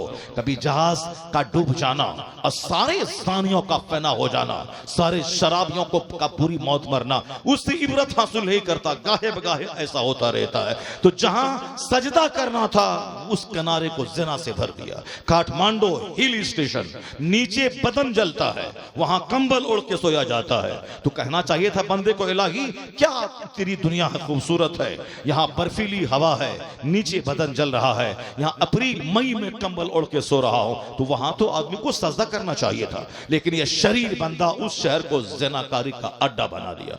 कश्मीर का डल झील, उस डल झील की कश्तियां उसे ज़िना का अड्डा बना दिया। तो फिर अल्लाह की खूबसूरत दुनिया को लोग शराब से भर दिया। अल्लाह ने पानी दिया था कि पानी पी ले, पानी की जरूरत राजा को भी है, पानी की जरूरत हर शहरी और देहाती को भी है। आदमी थम्सअप पी के जिंदा नहीं रह सकता, उसे पानी चाहिए। आदमी दूध पी के ही जिंदा नहीं रह पाएगा, उसे पानी चाहिए। पानी बदन की जरूरत है, पानी से ही इंसान पैदा हुआ है। अब पानी करते करते इंसान मर जाता है। मरते वक्त सबको पानी चाहिए, जब हल्क सूखता है पानी पानी।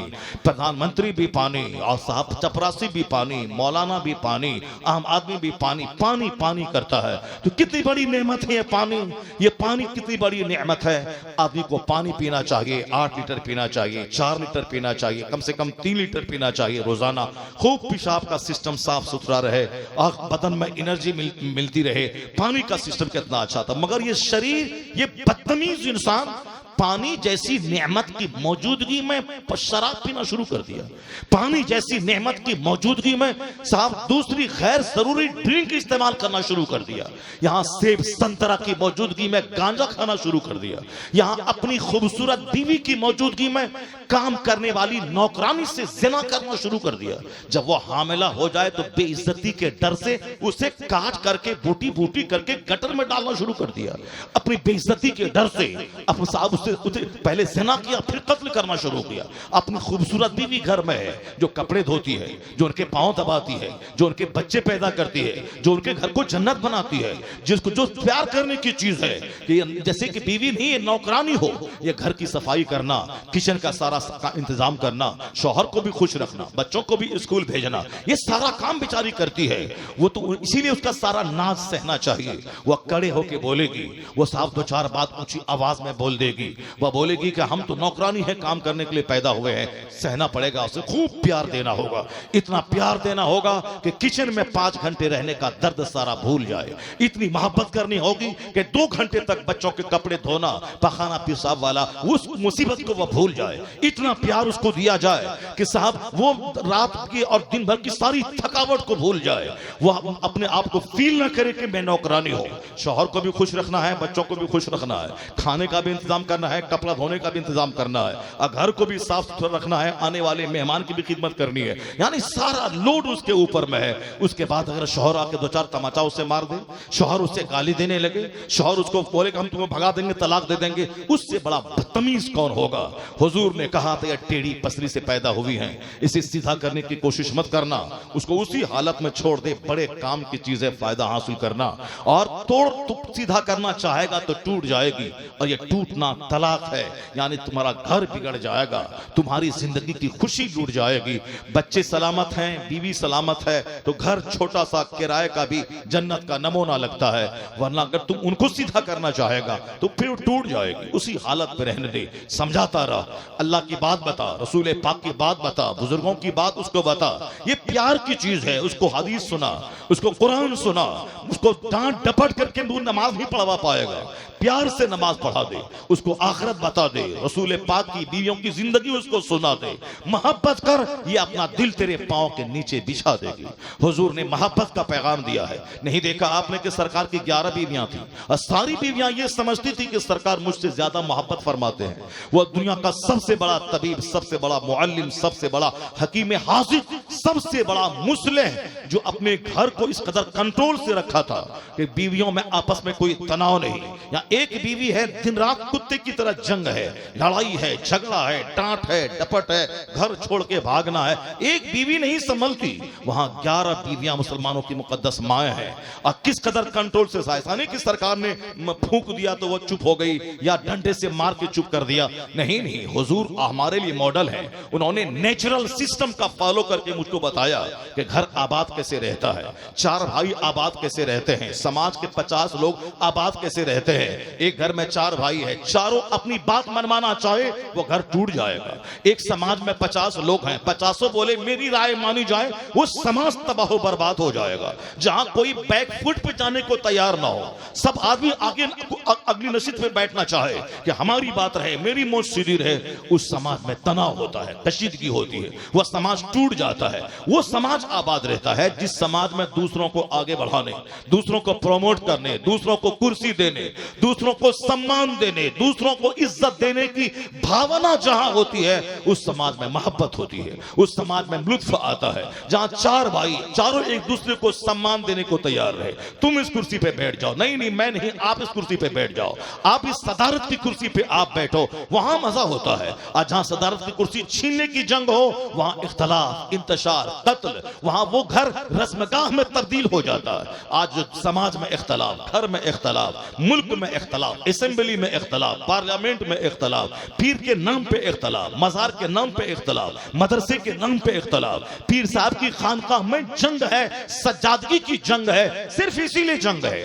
वहां सब अपने बेनिफिट के लिए नोचना चाहता है, वहां कुर्बानी का जज्बा नहीं है, वहां पहल नहीं है, इसार नहीं है, दूसरों को सम्मान नहीं है। मैं तो कहता हूं कि जो हर खानकाहों में जो केस मुकदमा है, ये जो जंग है, मैंने आज से अब 6 साल पहले, 5 साल पहले यही बात मैंने बरेली में भी कहा था, मैंने यही कहा था, आज हर खानकाहों में 5 बेटे हैं, 5 बंदे सज्जादगी के लिए 5 बेटे लड़ रहे हैं। आज जंग है, आप 10 साल से मुकदमा लड़ रहे हैं। जो खानकाह है, जहां नफ्स मारने की जगह है, जहां चौकी रोटी खाने की जगह है, जहां 100 रकअत नमाज़ नफल पढ़ने की जगह है, जहां अपनी खुदी को मिटाने की जगह है। बादशाह आते थे खमन को मिटाने के लिए, नौकरी करते थे, लंगर में खाना बनाते थे, आने वाले ज़ाहिरीन को खिलाते थे। आप भी जाके देखें गोल्डन टेंपल में किस कदर सिख लोग, वहां अरबपति लोग जाके वहां नंगे पांव चल करके रोटी बनाना, गरीबों को रोटी खिलाना, यानी वो सेवा की भावना से वहां जाते हैं। और हमारे यहाँ मस्जिदों में जंग है, हम मस्जिदों मदरसों में जंग है, सदारत की कुर्सी के लिए जंग है, सज्जादगी की जंग है। वो सज्जादगी की जंग होनी चाहिए थी, वो तो जंग वो ऐसी जगह है जहां आदमी 1000 रकअत नमाज़े नफल पढ़ता है, जहां हर 3 दिन में खत्म कुरान करता है। मैंने कहा था ये सारी जंगें खत्म हो जाएंगी, एक ही रास्ता है, जब तक दिमाग में लालच है और लूटने खसोटने का जज्बा है, वहां तो केस मुकदमा होगा, पंचायती होगी, लेकिन खानका के वकार को बहाल कर दिया जाए। उन जिन बुजुर्ग का मजार है, जिन्होंने जैसी जिंदगी गुजारी है, वतन छोड़ा अल्लाह के लिए, सारा सुख सुविधा त्याग दिया अल्लाह के लिए, मोटा झोटा पहना, कोई कंबल पहना, कोई चमड़ा पहना, कोई सारी जिंदगी शरबत ना पीने की कसम खा ली, कोई सारी जिंदगी शादी ना करने की कसम खा ली, कोई सारी जिंदगी रात में ना सोने की कसम खा ली, किसी ने 50 साल तक ईशा के वजू से फजर की नमाज पढ़ने का अहद कर लिया। यानी नफ्स को मारने का, बदन को मुशक्कतों में डालने का वो काम किया है। तब आज बादशाह उनकी कब्र की खाक को चूमता है, बादशाह वहां जाके अपनी पेशानी रगड़ता है, दुनिया के जमींदार वहां की मिट्टी को आंख का सुरमा बनाते हैं। किनकी? जिन्होंने दुनिया को तलाक दे दिया है, जिन्होंने जी भर के दुनिया में खाया नहीं है, जी भर के पहना नहीं है, जी भर के 8 घंटे की नींद नहीं लिया है। जब दुनिया को छोड़ दिया तो अल्लाह ने दुनिया को उनका गुलाम बना दिया। दुनियादार उनके कदमों में आ रहे हैं। यही तरीका है। वो अगर सोने के लिए पागल होते, जब रुपया चाहिए, सोना चाहिए, तो फिर उनके फूंकने से दीवार सोने की नहीं बनती, उनके पेशाब के ढेला को फेंक देने से दीवार सोने की नहीं बनती। उन्होंने जब दुनिया को तलाक दे दिया तो अल्लाह ने जबान में ऐसी तासीर कर दी, थूक फेंका, सारी दीवार गोल्ड में तब्दील हो गई। वो जब सोने गोल्ड से वह बेनियाज हो गए, तब अल्लाह उनकी जबान में ऐसी तासीर देता है। और जहां सोना चांदी रुपया पैसा डकैती करके, लूट करके, चोरी करके, भाई का हक दबा के, बहन का हक लूट के, जैसे भी हो चाहिए, चाहे दूसरों की दुकान में डकैती करके हो, दूसरों की जमीन पे कब्जा करके हो, झंडा गाड़ के हो, चाहे जैसे भी हो, ये जमीन चाहिए, अपनी टट्टी खिसका के, दीवार खिसका के, दूसरों मार धाड़ करके, गैर मजरूआ जमीन पे कब्जा करके हमको जमींदार बनना है। जहां इस कदर लालच हो, एक चप्पल के लिए वकार गिरा दे। पुलिस वाला 1 लाख पे तनख्वाह मिलती है और 2 रुपए की खातिर वह टोकरी वाले के पास जाके अपने वकार को मिट्टी में मिला करके 2 रुपया हासिल करता है। और जाके देख लें साहब, यहाँ करोड़ों का मकान है और साहब 2-2 रुपए गरीबों का खून चूस के जमा करने की नीति नहीं गई है। ये दुनियादार जब तक रहेंगे उनका बच्चा नहीं डरेगा, उनकी बीवी नहीं डरेगी, वो सारी जिंदगी इसी तरह जख्म उठाता रहेगा। जो दुनिया को तलाक दे देता है, बादशाहत को ठोकर मार देता है, नहीं चाहिए मुझे बादशाहत। इब्राहिम बिन अदहम ने बादशाहत को ठोकरा दी तो और साहब अब बंगल से लकड़ियां काटना शुरू कर दिया। अल्लाह ने वो इक़्तिदार अता फरमा दिया कि पहले तो बीवी बात न सुने, अभी तो समंदर की मछलियां उनकी बात सुन रही है। यानी अपनी सुई को फेंक दी तो समंदर की सारी मछलियां हीरे जवाहरात की सुई लेके आ गई। कौन सी सुई चाहिए, हीरे की, सोने की, चांदी की? चूंकि कुछ लोग बोलते हुए जा रहे थे, ये देखो बल्ख का बादशाह छोड़ के क्या मिला, गुदड़ी को सी रहा है। करीब बुलाया, आओ इधर। अपनी सुई फेंक दी दरिया में। दरिया की मछलियों से कहा मुझे मेरी सुई दो।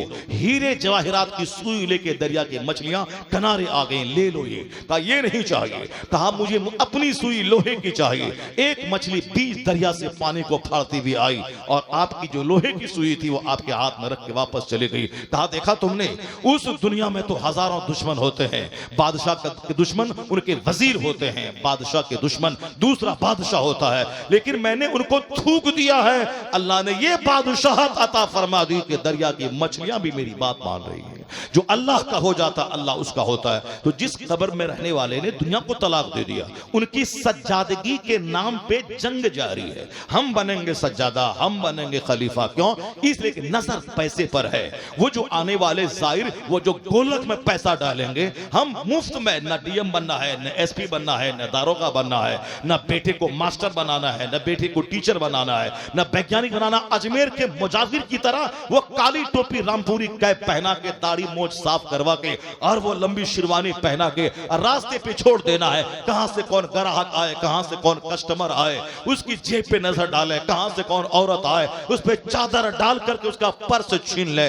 जिसको डीएम बनना था, जिनको एसपी बनना था, जिनको मास्टर बनना था, जिनको प्रोफेसर बनना था, जिनको वैज्ञानिक बनना था, जिनको टीचर बनना था, हलाल से कमाना था, अपना पैसा गरीबों में बांटना था, अजमेर आने वाले हर ख्वाजा के मेहमान पे लंगर लुटाना था। ये मेहमानों की जेब नोच रहा है, मेहमानों को लूट खसोट रहा है। जो नहीं पढ़ेगा लिखेगा तो सारी जिंदगी ऐसे ही गरीब नवाज की कब्र पे भीख मांगता रहेगा। वो भिखारी जो चादर फैला के 2-2 रुपया मांगता है, और ये भिखारी जो आने वाले जायरीन की जेब पे नजर रखे उसको लूटता है। दोनों में कोई फर्क नहीं है। अब फर्क ही है, वो छोटा भिखारी है जो 10 रुपए से राजी हो गया, ये महाभिखारी है जो 100 रुपए देने के बाद इनका मुंह टेढ़ा ही रहता है। तो जो नहीं पढ़ेगा लिखेगा, गद्दी नशी का बेटा फूल बेचेगा, चादर बेचेगा, वो साहब चादरें फैला के आने वाले जायरीन से उम्मीदें वाबस्ता करके रखेगा। लेकिन जब यहां इसी कब्र पे फातिहा पढ़ के लोग मास्टर बन गए, नौकरी में चले गए, लाखों लाख कमा रहे हैं, गरीबों को दान कर रहे हैं, और उसका मानने वाला मुजाविर वही बैठ के 10 रुपए 2 रुपए की भीख मांग रहा है। उन्हें भी चाहिए तक वो फैसला कर ले, मुझे नहीं करना वो काम, दूसरों का मोहताज नहीं होना है, मुझे अपना कमाना है और अपना पैसा लुटाना है। आज इस तरह का अहद कर ले, फिर वो देख ले किस कदर फैजान बरसता है। जब अजनबी यहां से फायदा उठाता है तो उनके घर वाले, उनकी खिदमत करने वाले कितने फायदा उठाए। मैंने तजवीज पेश की थी, हर पीर ये वसीयत करके चला जाए कि इसका गद्दी नशी वो शख्स होगा जो रोजाना 5 वक्त की नमाज बाजमात मस्जिद में पढ़ेगा। नंबर 2, जो रोजाना 5 पारे कुरान पाक की तिलावत करेगा, जो रोजाना 5000 बार दरूद शरीफ पढ़ेगा, जो रोजाना इशराक, चाश्त, अव्वाबीन और तहज्जुद की नमाज पढ़ेगा। इशराक की नमाज फजर की नमाज के बाद, सूरज निकलने के 20 मिनट के बाद, चाश्त की नमाज जब धूप मुकम्मल फैल जाए, अव्वाबीन मगरिब की नमाज के बाद 6 रकात पढ़े, तहज्जुद इशा की नमाज के बाद सो के रात में उठ करके पढ़े, और इशराक, चाश्त, अव्वाबीन पांचों नमाज बाजमात मस्जिद में पढ़ना है। इशराक, चाश्त, अव्वाबीन पढ़ना है। इसके अलावा 100 रकात नमाज नफल रोजाना पढ़ना है। जैसे कुतुबुद्दीन बख्तियार काकी रज़ियल्लाहु ताला अन्हु रोजाना हर रात में 3000 बार दरूद शरीफ पढ़ते थे और 200 रकात नमाज नफल पढ़ा करते थे। अगर हर पीर साहब ये वसीयत करके चला जाए कि मेरे मरने के बाद मेरा गद्दी नशी, मेरा सज्जादा नशी वो होगा जो नमाज पंजगाना बाजमात पढ़ेगा और इशराक चाश्त अवाबीन पढ़ेगा, रोजाना 100 रकत नमाज नफल पढ़ेगा और हर महीने में 5 दिन रोजाए नफल रखेगा और फिर वो रोजाना 1000 बार नहीं 5000 बार दरूद शरीफ पढ़ेगा, रमजान में हर साल 300 दिन वो मस्जिद में मोतकिफ बन के रहेगा। मैं कहता हूं अल्लाह की कसम खा के, अगर कोई पीर साहब ऐसी शर्त रख दे कि वो गद्दी नशी ये सारा काम करेगा, तो नानी मरे कि कोई बोले कि हम गद्दी नशी बनेंगे, वह सब यही बोलेगा बड़का भैया तुम ही बन जाओ, वो बोलेगा छोटका भाई तुम ही बन जाओ, वो बोलेगा मंझला तुम खूबसूरत हो तुम ही बन जाओ, वह बोलेगा संझला को तुम अच्छा हो पढ़ा लिखा हो तुम ही बन जाओ। यानी सब एक दूसरे पे फेंकेगा, तुम बनो तो तुम बनो, लपकेगा नहीं। यहां तो लालच ने इन्हें फाइल उठाने पर मजबूर किया, यहां तो निकम्मे पन्ने जहालत ने उसे इस खानका को जंगो जदाल का मरकज बना दिया। जहां नफ्स मिटाया जाता है वहीं नफ्स मोटा हो गया है। वो तो होना पड़ेगा, जो अल्लाह की खूबसूरत दुनिया में शरारत से काम लेगा, बगावत से काम लेगा, उसको तो इस तरह के खतरनाक नतायज का सामना करना ही पड़ेगा। मैं ये कहना चाहता हूं, इतनी खूबसूरत दुनिया है अल्लाह की, ताकि बंदा खाए नेमत अल्लाह की, दान खाए, रोटी खाए, सब्जी खाए, फ्रूट खाए, काजू खाए, किशमिश खाए, केला खाए, मौज खाए, संतरा खाए, रात में गहरी नींद ले, समंदर के किनारे सजदा करे, कभी पहाड़ पे सजदा करे, कभी बाग में सजदा करे, कभी रात में सजदा करे, कभी दिन में सजदा करे। यानी इस दुनिया को सजदों से भर दे, अल्लाह की नेमत से फायदा उठाए, खूब अल्लाह की इबादत करे, अल्लाह नेमतों में इजाफा फरमा देगा, अल्लाह सेहत देगा, तंदुरुस्ती देगा, सच्ची खुशी देगा, गहरी नींद देगा, साउंड हेल्थ देगा, खूबसूरत औलाद देगा। यानी रब की नेमत का जो शुक्र अदा करता है अल्लाह नेमतों में इजाफा फरमाता है। लेकिन दुनिया के लोगों ने क्या सलूक किया इस दुनिया का, समंदर के किनारे जना, पहाड़ पे जना, गार्डन में जना, विक्टोरिया पार्क में जना, पानी से ज्यादा शराब पीना और साहब अच्छी गजा अखरोट छोड़ के गांजा पीना और साहब अफीम खाना, चरस खाना। ये बताएं कि चरस और अफीम दुनिया के लोग खाने लगे, शराब पीने लगे, अपनी बीवी छोड़ के लोग ज़िना करने लगे, नौकरानी से तवाइफ के कोटे पे। फिर क्या होना था? अल्लाह की इस दुनिया में जो शरारत करता है, अल्लाह जहन्नम को तो वहां तैयार करके रखा है, वही होना था जो रब का कानून है। नमरूद गरीब का बच्चा था, जब अल्लाह ने बादशाह बनाया, लोगों से सजदा करवाना शुरू किया, अल्लाह ने मामूली कीड़े से उसको ऐसी रुसवाकुन मौत दिया कि जिससे सजदा करवाया था उसके सामने पेशाब पखाना में लथपथ बुरी मौत मरा। छोटा सा कीड़ा उसके होश ठिकाने लगा दिया। आज जब अमेरिका में शराब जना, चाइना में शराब जना, जापान में शराब जना, पेरिस में शराब और जना, हिंदुस्तान में यहाँ का आदमी देखा देखी, फिर यहाँ शराब और जना, यानी शराब और जना, कॉलेज में जना, स्कूल में जना, साहब हर जगहों पे ज़नाकारियां, कोचिंग सेंटर पे ज़नाकारियां, गर्ल्स हॉस्टल में ज़नाकारियां, नेता उस ज़ना में लथपथ है, दारोगा ज़ना में लथपथ है, 18 साल का छोकरा ज़ना में लथपथ है। ईमान धर्म छोड़ छाड़ के जवानी की ख्वाहिशात की तकमील के लिए बेटियों का दूसरों के साथ भाग जाना, बेटों का दूसरों को लेके भाग जाना, जैसे कि इसका जिंदा होने का मकसद ही है शराब पीना, ज़ना करना। जब दुनिया शराब से भर गई तो वही होना था जो हुआ है। अल्लाह ने छोटा सा कीड़ा दुनिया में छोड़ दिया, जिस कीड़े का नाम लोगों ने कोरोना दे दिया। उस कोरोना से बचने के लिए नाक मुंह को ढक के रखे, उस कोरोना से बचने के लिए हाथ धोते रहिए, उस कोरोना से बचने के लिए सोशल डिस्टेंसिंग बना के रखिए। दुनिया को उजाड़ के रख दिया।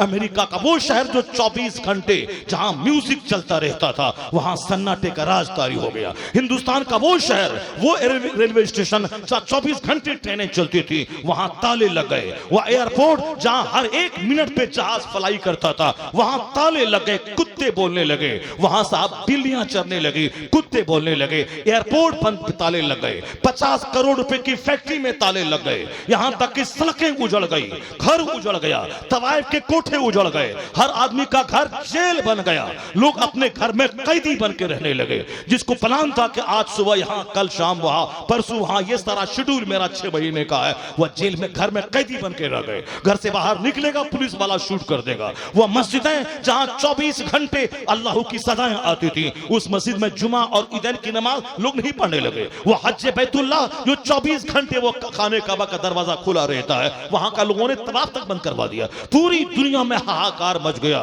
सड़कें बंद, घर बंद, यानी एयरपोर्ट बंद। ये पूरी दुनिया के वैज्ञानिक मौजूद है जो कहता था कि कुछ नहीं, कोई नमाज रोजा हज कुरान कुछ नहीं करेगा, साइंस सबसे बड़ी चीज है, जो मैं चाहूंगा हो जाएगा। आज बीमारी कल दवाई। मैंने वो किया है कि दुनिया वालों को आसमान पे उड़ा दिया है, मैंने समंदर में गोता खिलवा दिया है, मैंने हाथ में मोबाइल देके सारी दुनिया को छोटी सी बस्ती बना दिया है। वो वैज्ञानिक आज 2 साल गुजर गए, वह सर टकरा के बैठे हैं, सर जोड़ के बैठे हैं, रात रात भर रोते हैं कोरोना की कोई दवाई तो आ जाए। आज 2 साल गुजर गए, दवाई नहीं आई। और साहब डबल डोज लगाने के बाद भी लोग पॉजिटिव हो रहे हैं, ओमिक्रॉन से पॉजिटिव हो रहे हैं डबल डोज लगाने के बाद भी। साइंसदान महवे हैरत है कि क्या है, कौन सा अजाब है, क्या इलाज होगा, क्या दवा आएगी। वैक्सीन लगाने के बाद भी लोग संक्रमित हो रहे हैं। ये क्या है, तन्हाई में बैठ के गौर करेंगे पता चलेगा। अल्लाह की खूबसूरत दुनिया को इन शरीर बंदों ने घमंड से भर दिया, शरीर बंदों ने मार धाड़ से भर दिया। इसको निकालो, इसको पीटो, यहां से भगाओ। जमीन अल्लाह की, आसमान अल्लाह का, दुनिया अल्लाह की। लोगों ने बांट दिया आपस में, ये मेरा मोहल्ला, ये तुम्हारा मोहल्ला, इस मोहल्ले से निकाल के भगा देंगे। जो 1000 साल से उस मोहल्ले में रह रहा है उसको बोलता है हम निकाल के भगा देंगे, जाओ वहां जाओ। जिनके बाप दादा हजारों साल से रह रहे हैं उनको निकाल देंगे, भगा देंगे। जब यहां निकालने की, भगाने की, मारने की, धाड़ने की, काटने की जब बातें होंगी तो फिर क्या होगा। ये सामने वाला बंदा तो बेकस और मजबूर है, काट देगा, मार देगा। वो हम नहीं कुछ है मगर मेरा खुदा तो है। उस खुदा ने एक छोटा सा कीड़ा भेजकर अमेरिका हिला डाला, चाइना जापान का घमंड तोड़ दिया, सारे वैज्ञानिकों का गुरूर तोड़ के 2 साल गुजर गए। आज तक दवाई नहीं आई। सबको अपाहिज और गूंगा बना के बता दिया कि बंदे बंदा हो, बंदा बन के रहना, खुदा बनने की कोशिश मत करना। मैं अगर छूट देता हूं 10-20 साल की, इसका यह मतलब नहीं कि मैं नहीं हूं। अल्लाह ने दुनिया को बता दिया कि तुम्हारे चाहने से सारा काम नहीं होता है, तुम्हारी सारी मर्जी नहीं चलेगी। मेरी दुनिया मेरा सब कुछ है, मैं जो चाहूंगा वही होगा। सारे वैज्ञानिकों को गूंगा बना के बता दिया तुम्हारे चाहने से सब कुछ नहीं होता है, वही होता है जो मंजूर खुदा होता है, वही होता है जो कौनैन का खालिक चाहता है, वही होता है जो रब्बे काबा चाहता है, वही होता है जो दुनिया का मालिक चाहता है। ये बंदों की औकात याद दिला दी अल्लाह ने, इनके गुरूर को तोड़ दिया अल्लाह ने। और आज ये अमेरिका से लेके हिंदुस्तान तक के वैज्ञानिक क्या कहते हैं, हाथ धोते रहिए, हाथ धोते रहिए, हाथ धोते रहिए। कल एयरपोर्ट में मैं वजू करता था, ये कहते थे चिढ़ते हुए, don't waste water, water is life, पानी को बर्बाद मत कीजिए, जल ही जीवन है। मैं एयरपोर्ट पे वजू करता तो रेलवे स्टेशन पे कहता क्या ये वजू करके पानी बर्बाद कर रहे हैं, ये टिश्यू पेपर इस्तेमाल कीजिए, टिश्यू पेपर, लेट्रिन में टिश्यू पेपर, पेशाब में टिश्यू पेपर, खाना खाने के बाद हाथ धोने में टिश्यू पेपर, ये पानी मत इस्तेमाल कीजिए, टिश्यू पेपर, जल ही जीवन है, जल की सुरक्षा कीजिए।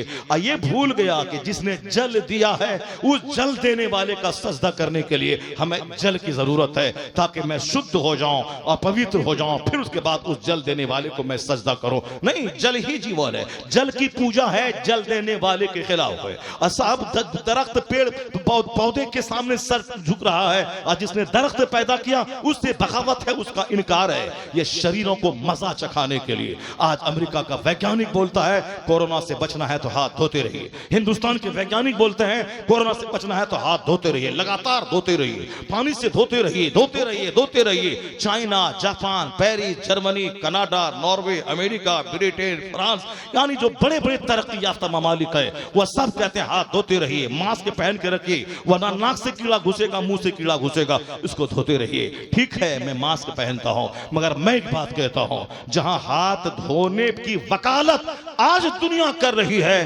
तन्हाई में बैठ के गौर करें कि 1400 साल पहले दुनिया का सबसे बड़ा मुअल्लिम, दुनिया का सबसे बड़ा हकीम क्या कहा था, तुम इंसान हो, तुमको अल्लाह ने पैदा किया है, मोमिन बन के रहो। बहैसियत मोमिन नमाज, रोजा, हज, ज़कात इस्लाम का पिलर है। नमाज पढ़ना सबसे बड़ा फर्ज है, ताकि जिस रब ने सेहत दी, जमीन दी, खाने की सारी नेमतें दी, उस रब को सजदा दिन में 5 बार हो, ताकि लग सारी नेमतों का शुक्र अदा हो जाए। उस सजदा से पहले हाथ धो लेना, हाथ धो लेना, नाक में पानी डाल लेना, मुंह में पानी डाल लेना, चेहरा धो लेना, हाथ धो लेना, सर का मसा कर लेना, पांव को धो लेना, ताकि ये नीम गुस्ल, आधा गुस्ल हो जाए और बिल्कुल स्वच्छ होके अपने रब्बे करीम की बारगाह में सजदा करो। ये वजू है जो वजू का कतरा गुनाहों को गिरा देता है। ये दिन में 5 बार वजू करना ताकि गुनाह भी झड़ जाए। और उस हकीम की नजर इस पर भी है ताकि हाथ में जो संक्रमण फजर से जोहर के बीच में हो वह जोहर का वजू से धो डाले। जो जोहर से असर तक संक्रमित हो हाथ,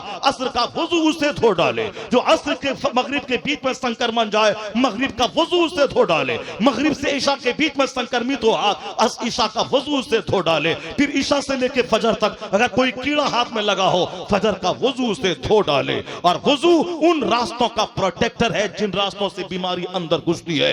वजू में हाथ धोया जाता है, वजू में मुंह में कुल्ली की जाती है, वजू में नाक में पानी डाला जाता है और नाक के रास्ते से अंदर जाता है संक्रमण, नाक के रास्ते से कीड़ा मुंह के रास्ते से घुसता है। यह वजू उन तमाम रास्तों का मुहाफिज है जिन रास्तों से बीमारियां अंदर घुसती है। हाथ धोना है, फेस वॉश करना है, नाक साफ करना है, कुल्ली करनी है। दुनिया वालों की नजर आज गई कि हाथ धोते रहिए, तो वही तो मैं कहता हूं जहां आज कोरोना से संक्रमित होने के बाद दुनिया हाथ धोने की वकालत कर रही है, इससे बचना है तो हाथ धोना होगा। जहां करोड़ों वैज्ञानिकों की नजर आज गई है, वहां मुस्तफा जान रहमत की नजर 1500 साल पहले चली गई है, ताकि मेरा गुलाम वजू करे, उसके गुनाह भी मिटेंगे और उसकी बीमारियों का दाग भी धुलता चला जाएगा। मजहब इस्लाम का हर कानून लाजवाब है। अब कोरोना से भी जो बंदा सबक हासिल न करे, अगर मेरे बच्चे, मेरे नौजवान, मेरे समाज के लोग अगर ये आज भी वजू की अहमियत नहीं समझा, अगर आज भी ये सजदे की अहमियत नहीं समझा। अभी देखा परसों अरविंद केजरीवाल जी ने कहा है कि दिल्ली के हर स्कूल में योगा का, मेडिटेशन, मुराकबा को कंपलसरी कर दिया जाएगा, क्योंकि वैज्ञानिकों ने कहा कि सेहतमंद रहने के लिए ध्यान लगाना बहुत जरूरी है। सारी दुनिया से थोड़ी देर के लिए वक्फे से कट के गुजारना बहुत जरूरी है। जहां दवाइयां काम नहीं करती हैं, वहां चंद मिनट का ध्यान काम करता है, योगा काम करता है। तो आज दूसरे लोग सेहतमंद रहने के लिए वह 5 मिनट मौन धारण कर ले, चुप रहे, बैठ जाए, सर को झुका ले और साहब वो खूब गौर फिक्र करे, न बोले, न चाले, न बदन को हरकत दे।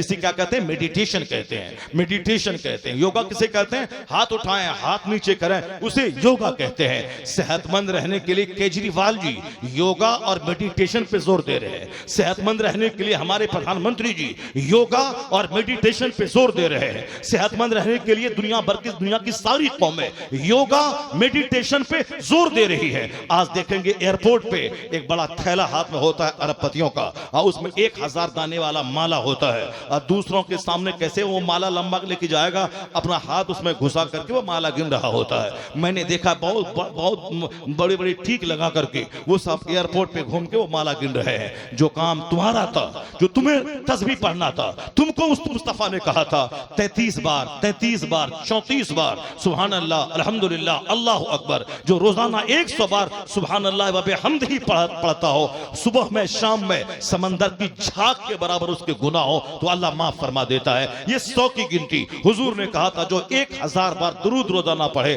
जब उस वक्त तक मरेगा नहीं जब तक कि जन्नत में अपना मकाम न देख ले। ये 1000 बार, ये 100 बार। बुजुर्गों ने कहा था जो 1,25,000 बार कलमा शरीफ का विर्द कर ले, चाहे खुद अपने लिए रख ले या अपने माँ बाप को बख्श दे, अल्लाह रब्बुल इज्जत उस कलमे को इतनी मिकदार में पढ़ने से अल्लाह उसको बख्श देता है। ये 1,00,000 बार पढ़ना, 1000 बार पढ़ना, 500 बार पढ़ना, 100 बार पढ़ना, मिअता मर्रा, ये जो हदीस में बार बार आया है, ये इतनी गिनती। जो काम हमारा था, हमारे बच्चों ने मेरा मजाक उड़ाया, हमारे लोगों ने तस्बीह का मजाक उड़ाया, हमारे लोगों ने मस्जिद के अजान का मजाक उड़ाया। दूसरे लोग मस्जिद के सामने से गुजरे तो बैंड बाजा बंद कर दे, हमारे लोगों ने वो इसके बदन में आग लगी है। इतना हवस है कि दूसरा आदमी कुत्ता को साहब दाना देता है, ये कुत्ता के पीछे 20,000 रुपए हर महीने खर्च करके उसको पालता है। पैसा बढ़ा तो लिबास घट गया, इनकी बीवी चड्डी और जींस पहनने लगी। पैसा बढ़ा, इनके बेटे चैन पहनने लगे, हाथ में कड़ा पहनने लगे। पैसा घटा घटा, इनके घर में पूरी दीवार को घेरने वाली LED टीवी आ गई। अब पैसा थोड़ा बढ़ा, इनके बेटे अब हाफ पैंट पहन के जवान बेटी जवान बहन के सामने आवारा अंग्रेजों की तरह घर में फिरने लगे। यानी मौलाना चीखता रहा हर जुमा के दिन, नबी की सुन्नतों की पैरवी कर, नबी की सुन्नतों की पैरवी कर। ये उतनी ही ज्यादा शिद्दत के साथ अंग्रेजों की पैरवी करने लगे, फिल्म एक्टर की पैरवी करने लगे। ऐसा लगा जैसे मौलाना का अपना काम है बोलता रहना, मेरा काम है इन अंग्रेजों की पैरवी करता रहना। जब तुम अंग्रेजों की पैरवी में ऐसा कर रहा है तो इसी को तुम डाइवर्ट कर दे।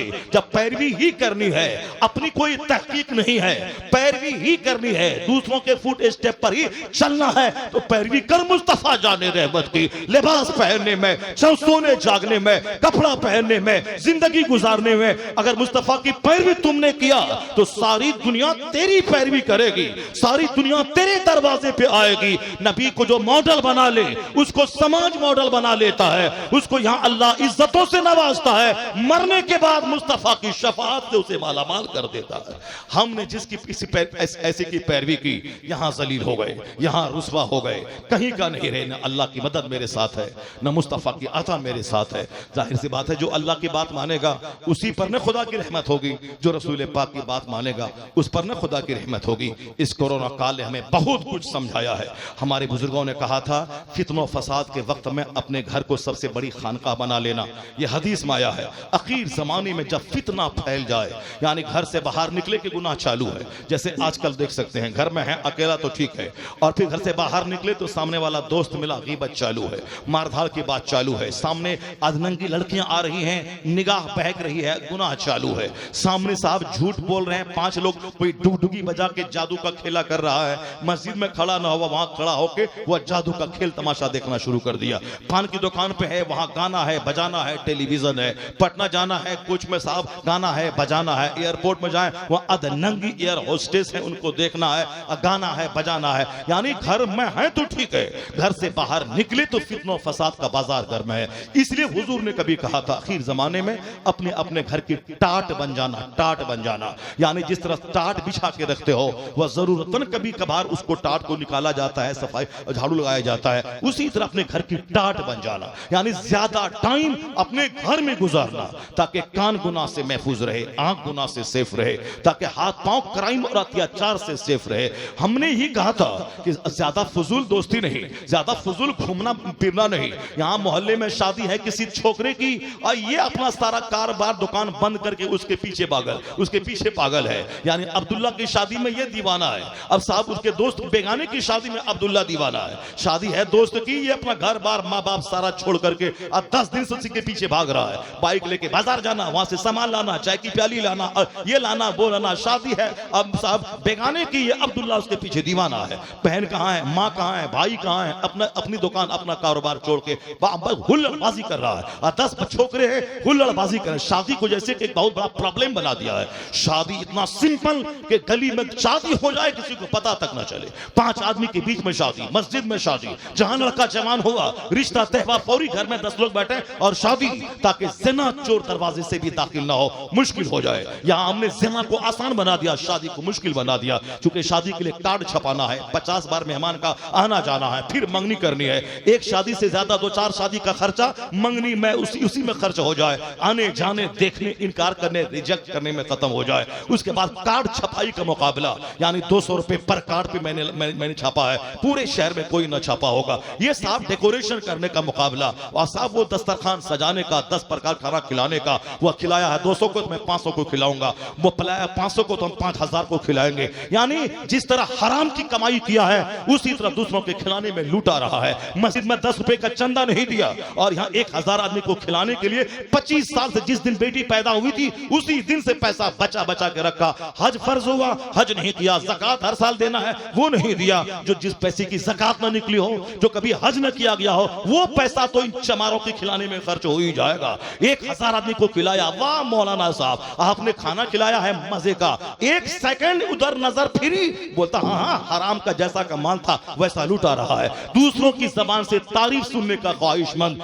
कभी तारीफ ना होगी। अल्लाह को नाराज करके जो दूसरों के मुंह से तारीफ सुनना चाहे कभी उसको दूसरों का दिल नहीं जीतेगा, समाज की निगाह में वो गिर जाएगा। हमने शादी को मुश्किल बना दिया, जीना और शादी ब्याह करना सब मैंने मुश्किल बना दिया, और फिर घूमना घूमना आवारा की तरह, रात में घूमना, 50 मोटरसाइकिल लेके जाना, हुल्लड़बाजी करना, यानी और कुछ कोई काम नहीं थे, बाहर में गए 10 लड़का है, 10 छोकरा मोबाइल चला रहा है और कोई किसी से बात नहीं कर रहा, चारों घूम रहा है और बैठ रहा है, यानी जैसे कोई जिंदगी का एम नहीं है, कोई टारगेट नहीं है, कोई मकसद नहीं है। अगर तुम मोबाइल चला के डीएम बन जाओ तो मेरा कलेजा ठंडा हो जाएगा, मोबाइल चला के एसपी बन जाओ कलेजा ठंडा हो जाएगा, मोबाइल चला चला करके तुम इंजीनियर बन जाओ, सॉफ्टवेयर 5 लाख महीना कमाओ अमेरिका में, कलेजा ठंडा हो जाएगा। कोई नई चीज डिस्कवर कर लो, इन्वेस्टिगेट कर लो, इजाद कर लो, हमारा कलेजा ठंडा हो जाएगा, सारे मुसलमानों को शांति मिल जाएगी। मगर कौन है जिसको बनना है बड़ा इंजीनियर, उसको तो 24 घंटे में 1 मिनट का सही इस्तेमाल करता है। आज जिनको सिर्फ जोकर बनना है,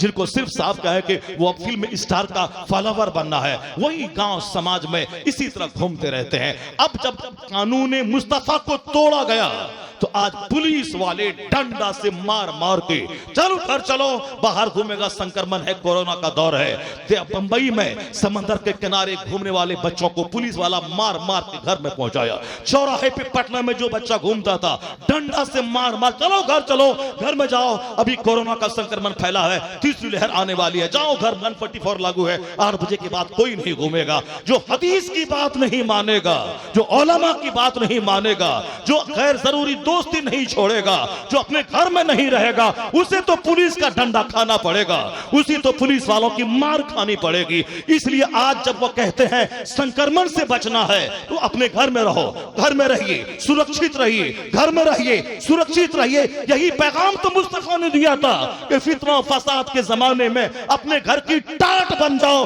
घर में रहो, सुरक्षित रहो। आज जो बोली करोड़ों तानिश्वर बोल रहे हैं, यही पैगाम तुम्हारे पैगंबर ने 1400 साल पहले अता फरमाया है। तरीके मुस्तफ़ा को छोड़ना है वजह बर्बादी, इसी से कौम दुनिया में होगी बेइक़्तिदार। अपनी अल्लाह ने अक्ल सलीम दी है, उस अक्ल का इस्तेमाल करते रहिए, मस्जिदों से करीब रहिए, आलिमों की बात को बोझ न समझिए, हुल्लड़बाजी मत कीजिए, आस्थाने दरगाहों पे जाइए तो दूसरों की बहू बेटी के आगे पीछे मत किया कीजिए। जिसके पीछे आगे करते हैं मुमकिन है वो आपकी बेटी हो, वो आपकी बीवी हो, वो आपकी बहन हो। एक गैरतमंद कभी नहीं चाहेगा कि मेरी निगाह के सामने मेरी माँ का कोई हाथ पकड़ ले, वो मर जाएगा या मार देगा सामने वाले को। अपनी बहन को कोई हाथ पकड़ ले तो जिसको अब तुम देख रहा है वो भी किसी की बहन है, वो भी किसी की बेटी है, वो भी किसी की माँ है। जब फिर दरगाहों पे हुल्लड़बाजी, जलसे में हुल्लड़बाजी, दूसरों की बेटी पे बुरी नजर, और उसको देखने के लिए टाइम निकाल करके घूमना है चौक चौराहे पे, साफ सेल्फी लेना है, फोटो लेना है, उस पर निगाहें दौड़ाना है। तुम बहन से थे, समाज का बेटा, तुम्हारी जिम्मेदारी है उन माओं को सुरक्षा देना, उन माओं को प्रोटेक्शन देना, उन बहनों की इज्जत की हिफाजत करना, न कि खुद से ही उनकी इज्जत को नीलाम और ताराज करना। सोच जब बिगड़ती है तो आदमी जानवरों जैसी जिंदगी गुजारता है, और सोच जब अच्छी हो जाती है तो उसका सारा काम सुन्नतों के पैकर में ढलकर फरिश्तों जैसा हो जाता है। अल्लाह तबारक व तआला अपने महबूब के सदक़े हम सबों को एक अच्छा मुहज़्ज़ब इंसान बनने की तौफीक अता फरमाए। मैंने जो कुछ भी बातें की हैं, मुमकिन है कि कुछ जुमले अगर तल्ख निकल गए हों, कड़वे निकल गए हों, तो उसको ये आप खैर खाना जज्बे से कबूल कर लें। मुझे किसी को जलील करना, किसी को साहब अपमानित करना, ये मेरा मकसद नहीं। मकसद सिर्फ यही है ताकि जो आवारगी है वो आवारगी शराफत में तब्दील हो जाए। जो हमने गलत रवि अख्तियार की है, यू टर्न लेके सच्ची तौबा करके नेक जिंदगी हम गुजारें। यही है। आपका सारा कुंबा दुश्मन हो सकता है, सारे समाज के लोग दुश्मन हो सकते हैं, आपका दोस्त दुश्मन हो सकता है, लेकिन आलिम दीन वो आप उसको गाली भी देते हैं, वो यही दुआ देता है कि अल्लाह आपको जन्नत में जगह अता फरमा दे। इस धरती पर आलिम से ज्यादा खैर खा कोई नहीं है। आप खाना बंद कर दें, पानी बंद कर दें, तनख्वाह बंद कर दें, वो जब भी दुआ करता है अल्लाहुम्मा ग़फ़िरली वले वालिदैया वले जमीइल मुस्लिमीन, मुझे सारे मुसलमानों को बख्श दे। तो जो आलिम आपका सबसे बड़ा वेल विशर, सबसे बड़ा शुभ चिंतक है, उसको अपना दुश्मन न समझें, सबसे ज्यादा कद्र उसी की करें जिसको आप अपमानित करते हैं और वो आपके लिए जन्नत और मग़फ़िरत की दुआ करता है। तो जो इतना बड़ा मुसलिह, जो इतना बड़ा आपका हमदर्द है, उनकी बात को बोझ न समझें, उनकी बातों को सीरियस लें, उनकी बातों पे गौर व फिक्र करके अपनी जिंदगी में इस्लाह की कोशिश करें। अल्लाह तबारक व तआला हमको और आपको सबों को नेक बनने की तौफीक अता फरमाए। एक बार जोर से बोलिए ना आमीन। अल्लाह ताला इस महफिल को कबूल फरमाए अल्लाह अपने नेक बंदों के सदक़े हम सबों को दोनों जहान की नेमतें अता फरमाए। अल्लाह ताला औलिया और सालिहीन के फैजान से माला माल फरमाए। एक बार जोर से मेरे साथ मिलकर हाथ उठा के बोलिए ला इलाहा इल्लल्लाह। खूब चिल्ला के वसीम का कलेजा फट जाए। बोले ला इलाहा इल्लल्लाह और जोर से ला इलाहा इल्लल्लाह और जोर से ला इलाहा इल्लल्लाह। बोलिए अस्तगफिरुल्लाह अस्तगफिरुल्लाह अस्तगफिरुल्लाह रब्बी मिन कुल्लि ज़ंबिन व अतूबु इलैह। ला इलाहा इल्लल्लाह मुहम्मदुर रसूलुल्लाह सल्लल्लाहु अलैहि